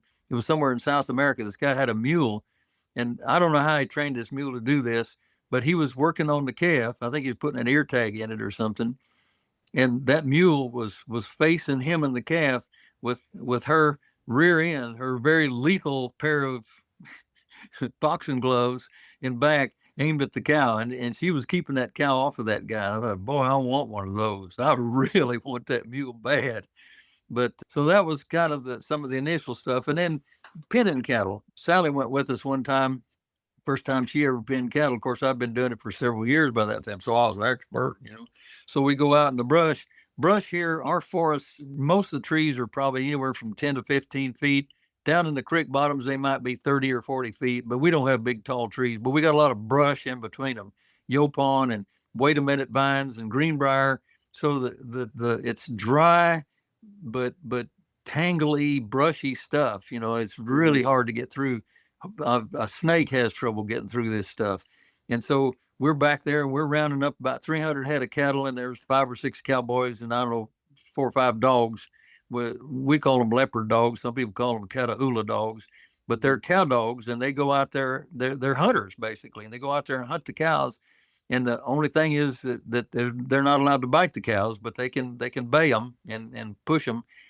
And Sally said, until we broke out for about 2 hours, until we broke out in the open right before we got to the corrals, I heard dogs.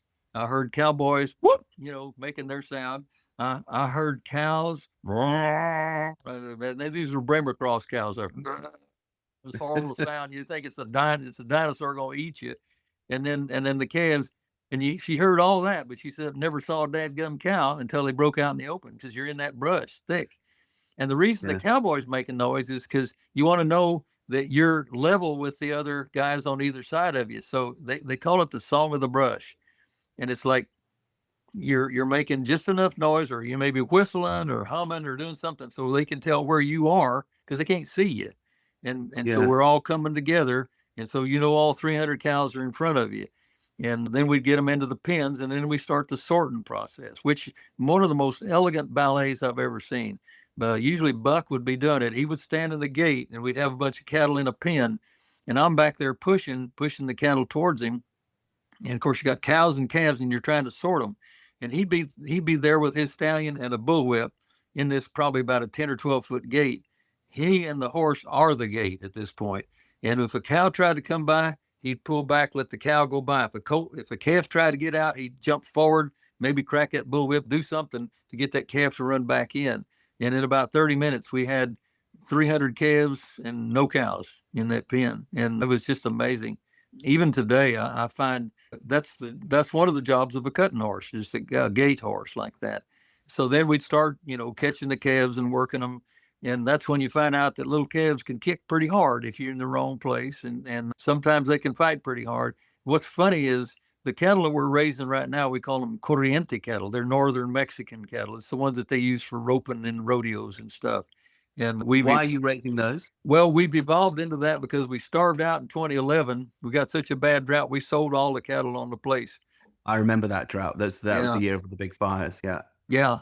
So we thought, well, what can we put back on the place that'll survive this desertification that we're starting to go through here?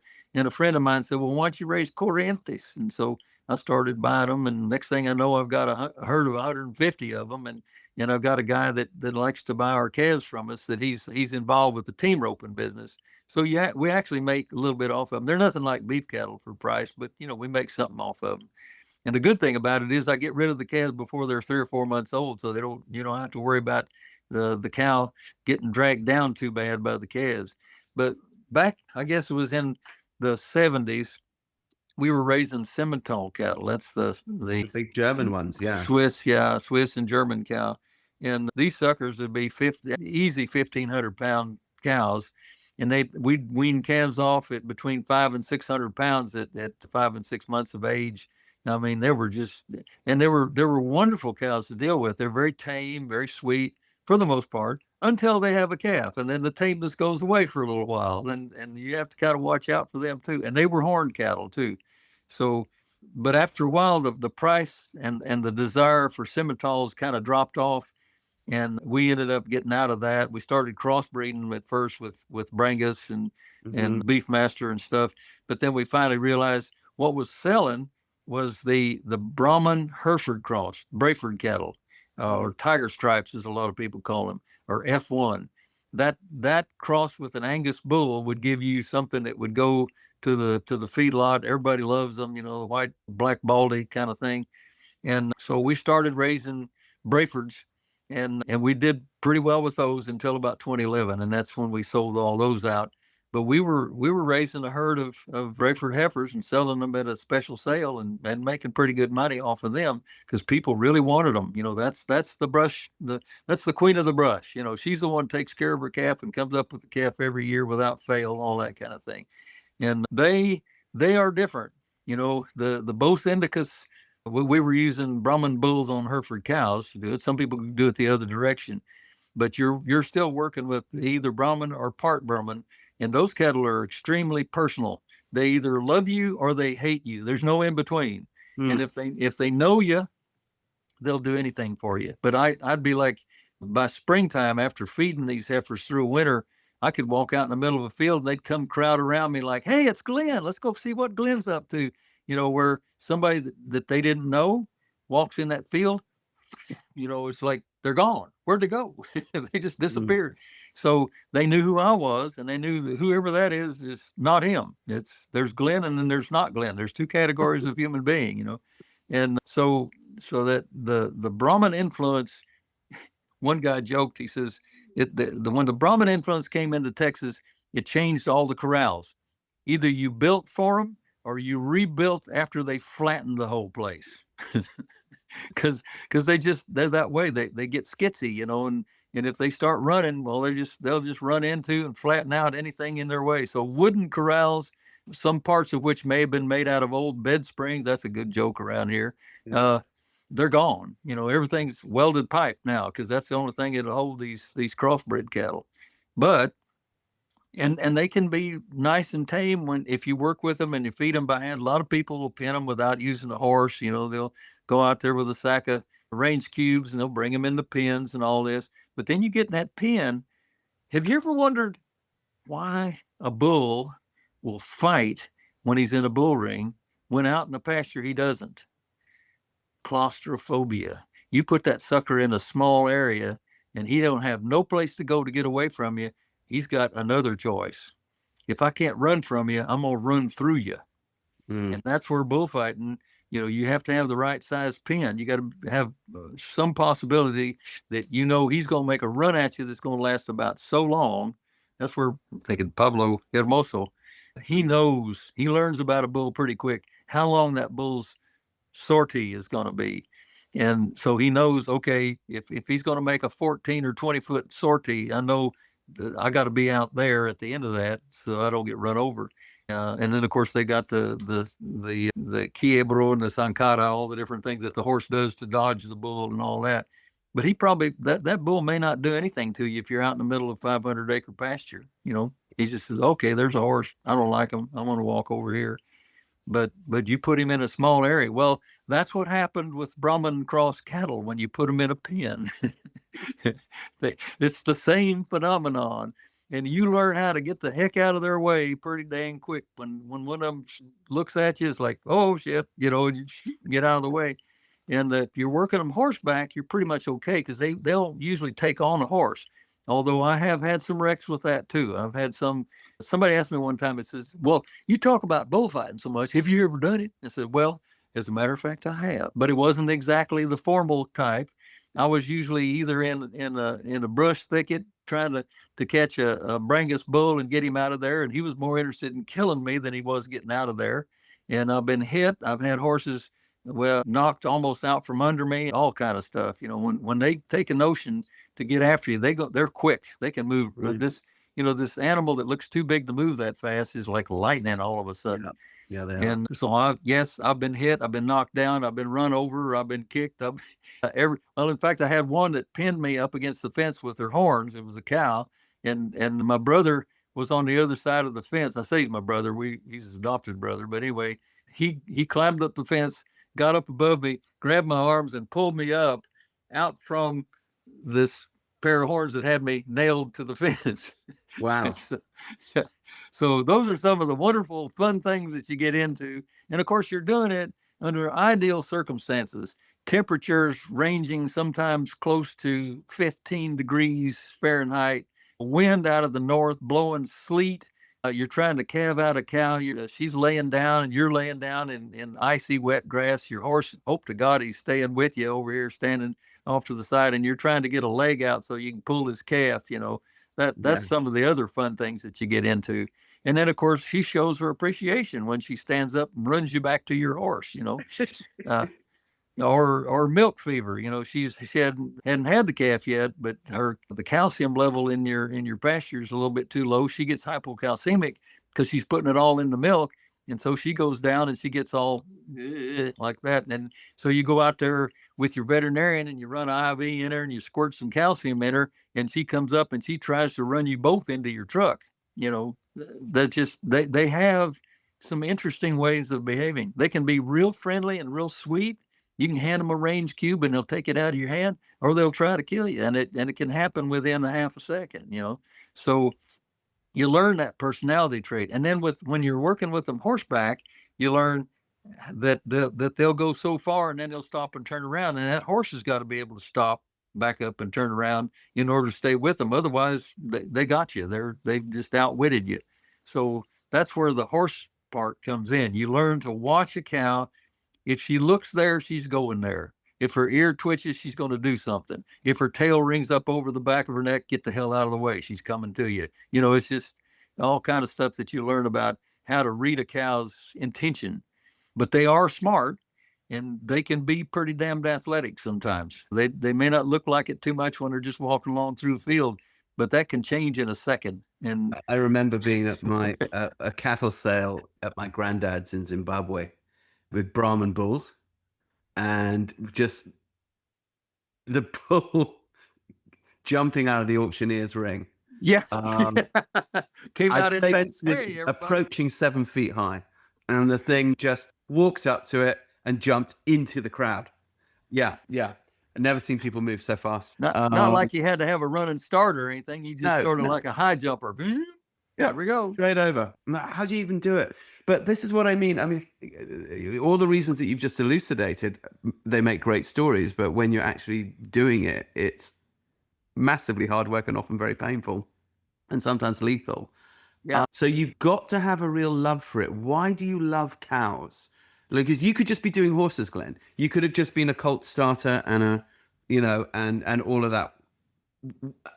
When running a medical practice on top of that, a ranch is kind of full time, and you're not like a gentleman. I mean, you are a gentleman, but yeah, you're not doing a weekend. Well, that could be debated, but all right, I haven't talked to your wife yet.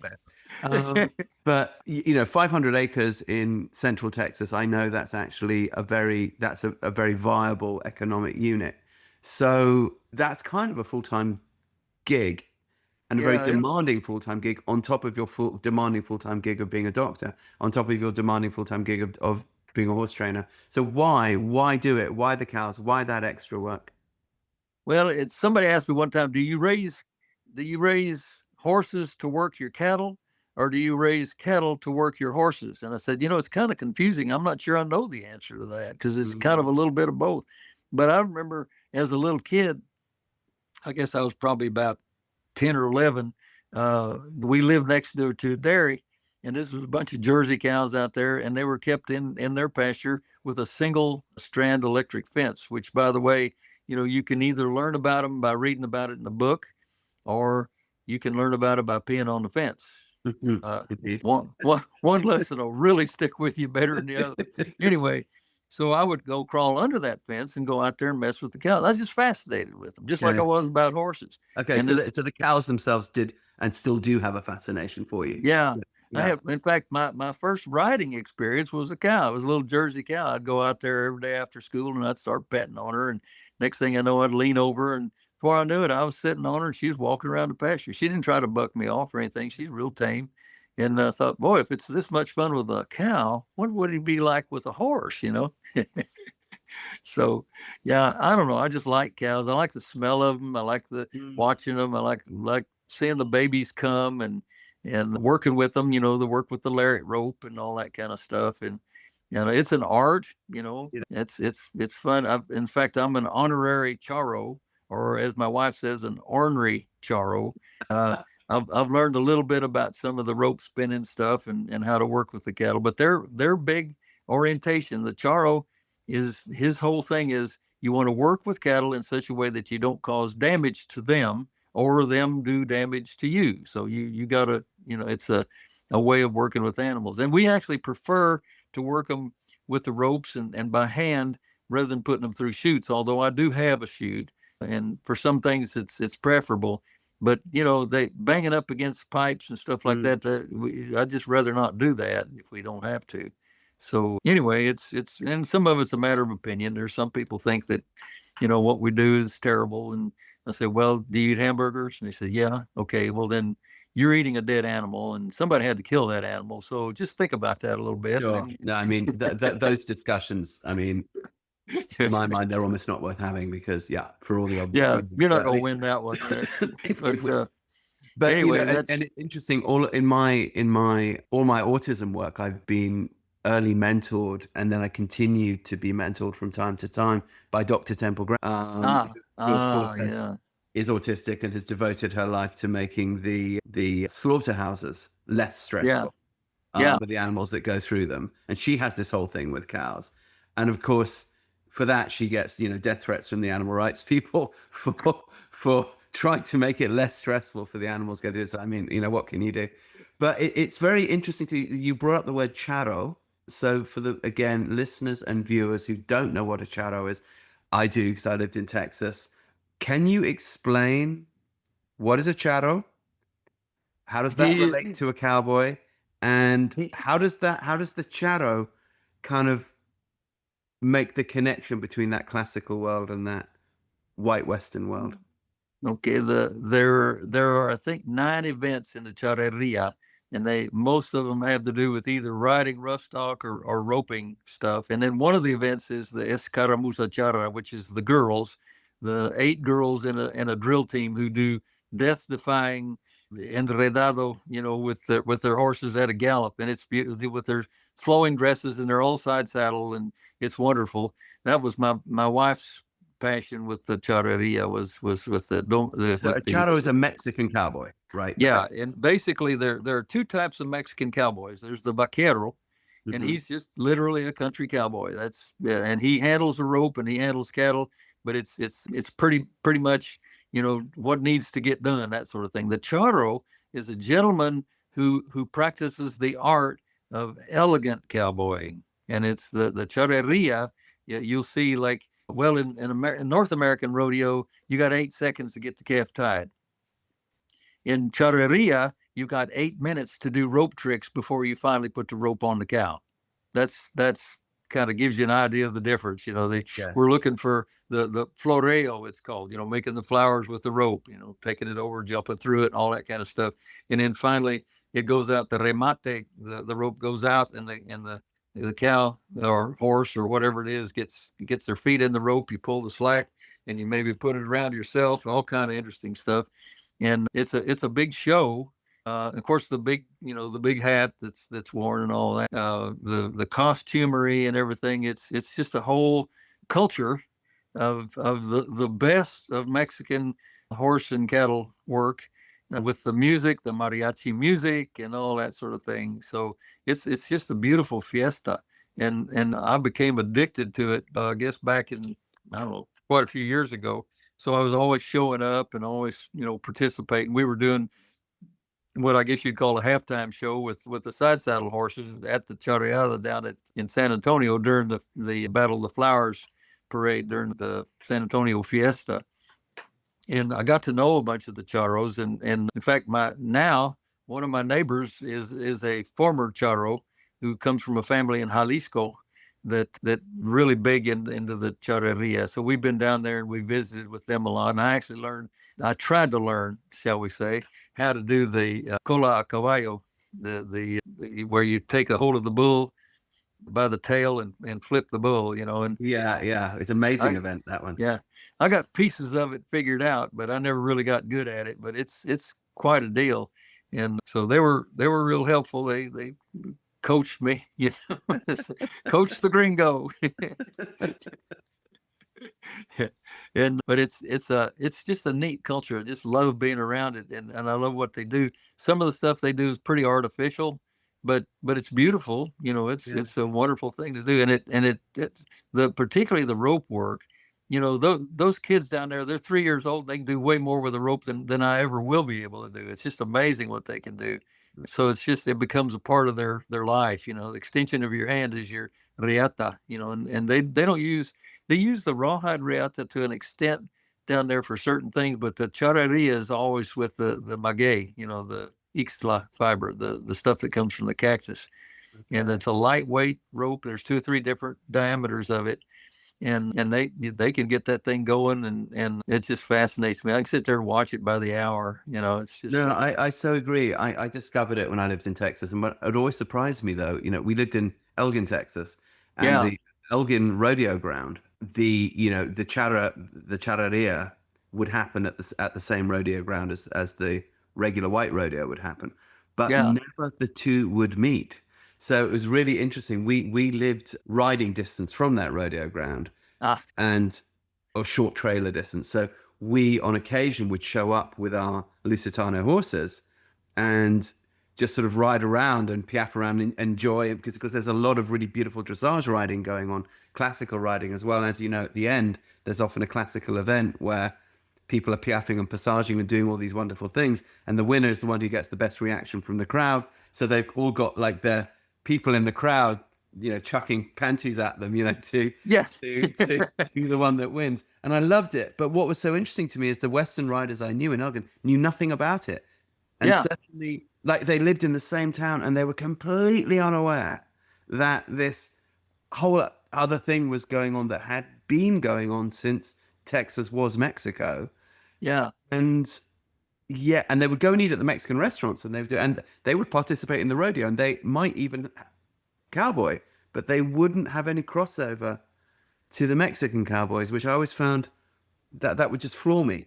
Yeah. Because like, you only live down the road. But again, that's where you're so different, Glenn. That you will always explore every culture that's available to you. Yeah, it's and Texas is so rich with it. We have a huge Negro horsemanship culture in this state. The black cowboys. It's even the more hidden single-footers. it's even more hidden than the Mexican culture. But I've Absolutely. been with them. There'd be 300 people on a trail ride. Absolutely. And it just, and you watch these people work with these horses, and you think, these guys know what they're doing. They know what that horse is fixing to do next. They're good. They know what you can do and what you can't do. And they're amazing. You're right. The tradition is so rich there. And again, for viewers and listeners who don't know what the single footing culture of black, that's it. You So could take a trotting horse as well. What's that? Trotting horse. Well, like one old boy said, he says, I goes out on a moonlit night and I takes that horse. He says, I rides out until he's good and tired out on this sandy road out in the Brazos Bottom. I turn him around and head him back toward the house. And then I jerk and snatch until I make that sucker do a 4-beat gait. By the time we get back to the house, he be gaiting, he be saddling. They refer to it as saddling. He's in a 4-beat gait. And it might not even have any foxtrotter or Tennessee walker or anything. It might just be a pure quarter horse, but he be saddling by the time we gets home. In fact, when we started working with the Peruvian horses, the first people I went to were some of the black people in my community that were my patients. And one of them, a guy named Buck Newton, he was in for pneumonia one day. And I went into, I said, Mr. Buck, can you help me figure out what to do with these Peruvian horses? They're supposed to be saddling horses. And I don't know nothing about that. He says, sit down right here on this bed, young man. I'll teach you everything you need to know about that. And so he did. He started teaching me about it. And then they realized, okay, this white guy wants to learn this stuff, so we'll help him, and they would see us riding the Peruvian, and they come up to him and say, he a stallion? Mm-hmm. Yeah. Could you breed my mouth? I said, well, hell yeah, no problem. I think you'll like what comes out of this, So it's just, that's the world of horsemen. The real world of horsemen, people who don't see color, they don't see difference in culture, any of that stuff. It's all fascinating to them because you do it with a horse. Exactly. That's all I need to know, No, absolutely. It's the true horse people are, as you say, it's like the horse is the ambassador. Yeah. And we might be all these different nations, and then we all meet in the common ground of the horse. If we are the right kind of horse person, if we are not, then we factionalize out. And we hold our little territory over here and say, no, I'm, a German dressage rider. No, I'm only a Western pleasure rider. No, I'm only a whatever. And I just talk poo about the people over there. It's back to that thing about all the old dead dudes, all of the old masters were always these guys who had their feet in many, many different cultures. Yeah. Curious about everything, interested in everything, spoke many languages, and wanted to understand, whether it was within horses or within music or within philosophy or all of the above, because these guys were all rounders. to have the richest experience they possibly could. And it never ceases to amaze me how people in the horse world can shrivel themselves into these little bitter, joyless little kind of silos. Yeah. When all of us got into horses for one reason and one reason only, because we loved it, because it spoke to us with passion, because it made us feel better, basically. Yeah. Yeah. And then there are those people who then follow that forever. And then there are those people who somehow end up creating a cage for themselves. Yeah. Yeah. It's always been a puzzle to me too. It's Yeah. like, where did your curiosity go? And why isn't this interesting to you? Oh, they're different from me. Well, but different doesn't necessarily mean bad. It can be kind of a neat thing. And also, if you really are a horseman, if you really are a musician, or you really are a diesel mechanic, I mean, anything that is a complex art, you know that you need to constantly expand your repertoire. That's it. You just, and to master. And you also know you'll never master, but you always want to be on that road, because that's also where the joy is, if you love what you do. Yeah. So there are things I may never get around to learning. I may never learn to rope, but maybe my friend Glenn will teach me one day. I may never learn to really drive horses well, but maybe someone will teach me. But I would be absolutely there for it if somebody shows up, because I'm a horseman. I want to know. Yeah. Yeah. Well, that was pretty obvious to me the first time I met you, that this guy is eat up with horses. So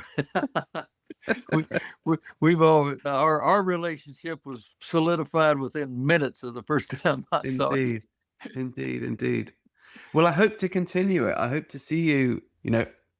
This is now March 2026, and I'll be back out in Texas in April. So I hope we'll be crossing paths there. Yeah, shoot me a text or message or something. Let me know what's going on, and we'll see if we can't cross paths. I will do that, and that's kind of where I want to bring it to now, Glenn. So people who are listening to this, some of them will be saying, I might like to go and learn something from that classical roping, charrería, single footing, garrocha using cowboy doctor in College Station, Texas. And by the way, anyone who's watching and listening, College Station, Texas, it's very beautiful. If you don't know Texas has all these different zones of climate and vegetation because it's vast. And that area of central Texas, and I used to live there, it's exquisitely beautiful. There are parts of it that look like English Park. It sort of goes between looking like English Parkland and Botswana, depending upon how much rain has fallen. Yeah. But the sweet spot is like November and March. We've got like somebody said, we have 3 seasons in Texas. We have fall, winter, and winter, spring. The fall, winter is called the wet season, and that the wet refers to drizzling rain, cloudy days. It goes from like December the 15th up into like the first part of March, and then we have the rainy season, which usually starts in March. We're not having much of one this year, but just start March, April, maybe up into May. And somebody said, well, how do you tell the wet season from the rainy season? I said, you just wait, because it goes from drizzle to like torrential downpour. Biblical rains, 6 inches of rain in an hour. I mean, you ain't, and then the real season, the 6 to 9 months, the rest of the year is called the dry season. It's like hot. They turn the tap off the 1st of July, and you ain't gonna see another drop of rain until December. That's right. But I would really encourage people. So if people have not, if you're listening to this and you might want to go and learn some classical stuff, some Western stuff, some cowboy stuff with you, can people come to you and learn, Glenn? And is there a way that, how do they, do you have a website? How do they contact you? Well, it used to have a website. I don't know what happened to it, but probably just look for me on Facebook. I'm on there, and just Facebook Messenger or something like that. The Glenn Cochran, as in the Scottish way, Cochrane. That's it. But no E. We end with the N. Yeah. Okay, sorry, no E. But we're going to put that link. We're Scottish, not British. Aye, well, on my father's side, in my father's day, we never dreamt of voiding the bow which simply kept it in. Tales from a sausage sitting room, Ivor Cutter. Yeah. Oh, A whole nother culture. a Yes, whole other indeed. culture. So listen, we will put that there because I think if people, I think people would love to come out to your ranch and learn with you, and that's often a bit of a closed world for people because Texas, it's so kind of the land is all private, and you sort of have to know people, Yeah. and it's not like where you go further west and it's a lot of big open BLM land and national forest and that sort of thing. So you kind of actually do need to know an individual who will take you in. And my friends, that individual is sitting here. It's Dr. Glenn. So I think I want to come visit as well, Glenn. Can I do that? Well, you just plan on it. All right. You plan on it. But Ileana's going to kill me if I do it by myself. So I'm going to have to do that one when I bring her. She's got to come too. Yeah, I got to have somebody pretty and somebody ugly. I'm not going to tell you. I know I can hold it up. Got to have that balance. Yeah. All right. Well, yeah, All right, we've my got friend. an event in Caldwell on May the 2nd, which will be basically a working equitation based think like a cow clinic. I'll be taking some cows up there. We have a covered arena at Caldwell, the Saddle Club arena, and we've been doing this for about 2 years, so people can come you can make with that. But hey, yeah. Okay, so May. When is that? May the 2nd. May 2nd. And are you doing that? Is that an annual thing? Yeah, we've done it for about 2 years now. We tried to get something going spring and fall, so we'll eventually get things together. But we're going to do it May the 2nd. We've got the arena scheduled and everything. So if somebody wants to work with some cows, and particularly work with one of the best cutting horse trainers in Texas, not me, Cletus Hulling will be there, and Okay. we're gonna start you with, this is how you teach your horse to work with cows. So then you can do the working equitation team penning thing that they need to do. Fantastic.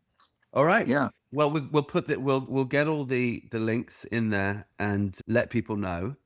And in the meantime, Glenn, thank you so much for coming on. It's been a fabulous conversation. Well, I've really enjoyed it, Rupert. Muchísimas gracias y venga de para nada. visitar con nosotros. Okay. Avec plaisir, mon ami. So yes, we will do this. Okay. And then I hope I'll see you, this coming month. Yeah, you just let me know. I'll work will. out some way to get there. And we're going to be just breaking the PF down into 1,000 pieces. Yeah. And looking at 10 different ways in. Okay. And perhaps some beer might be involved. Yes, it could definitely be. That would be a mercy. Beer and perhaps a little wine. I have a little wine, perhaps even tequila. Yeah, tequila. Yeah, we got you covered all the way around. All right. Well, then I know I'll be heading for the watering hole. There you go. Okay, Glenn. Then thank you. I hope you enjoyed today's conversation as much as I did. If you did, please help us to make more. Please like, subscribe, tell a friend, give us a thumbs up. If you'd like to support us on Patreon, please go to my website, rupertisaacson.com. And if you'd like to find out about our certification courses with autism, education, horsemanship, everyday shamanism, there's a whole range of cool stuff.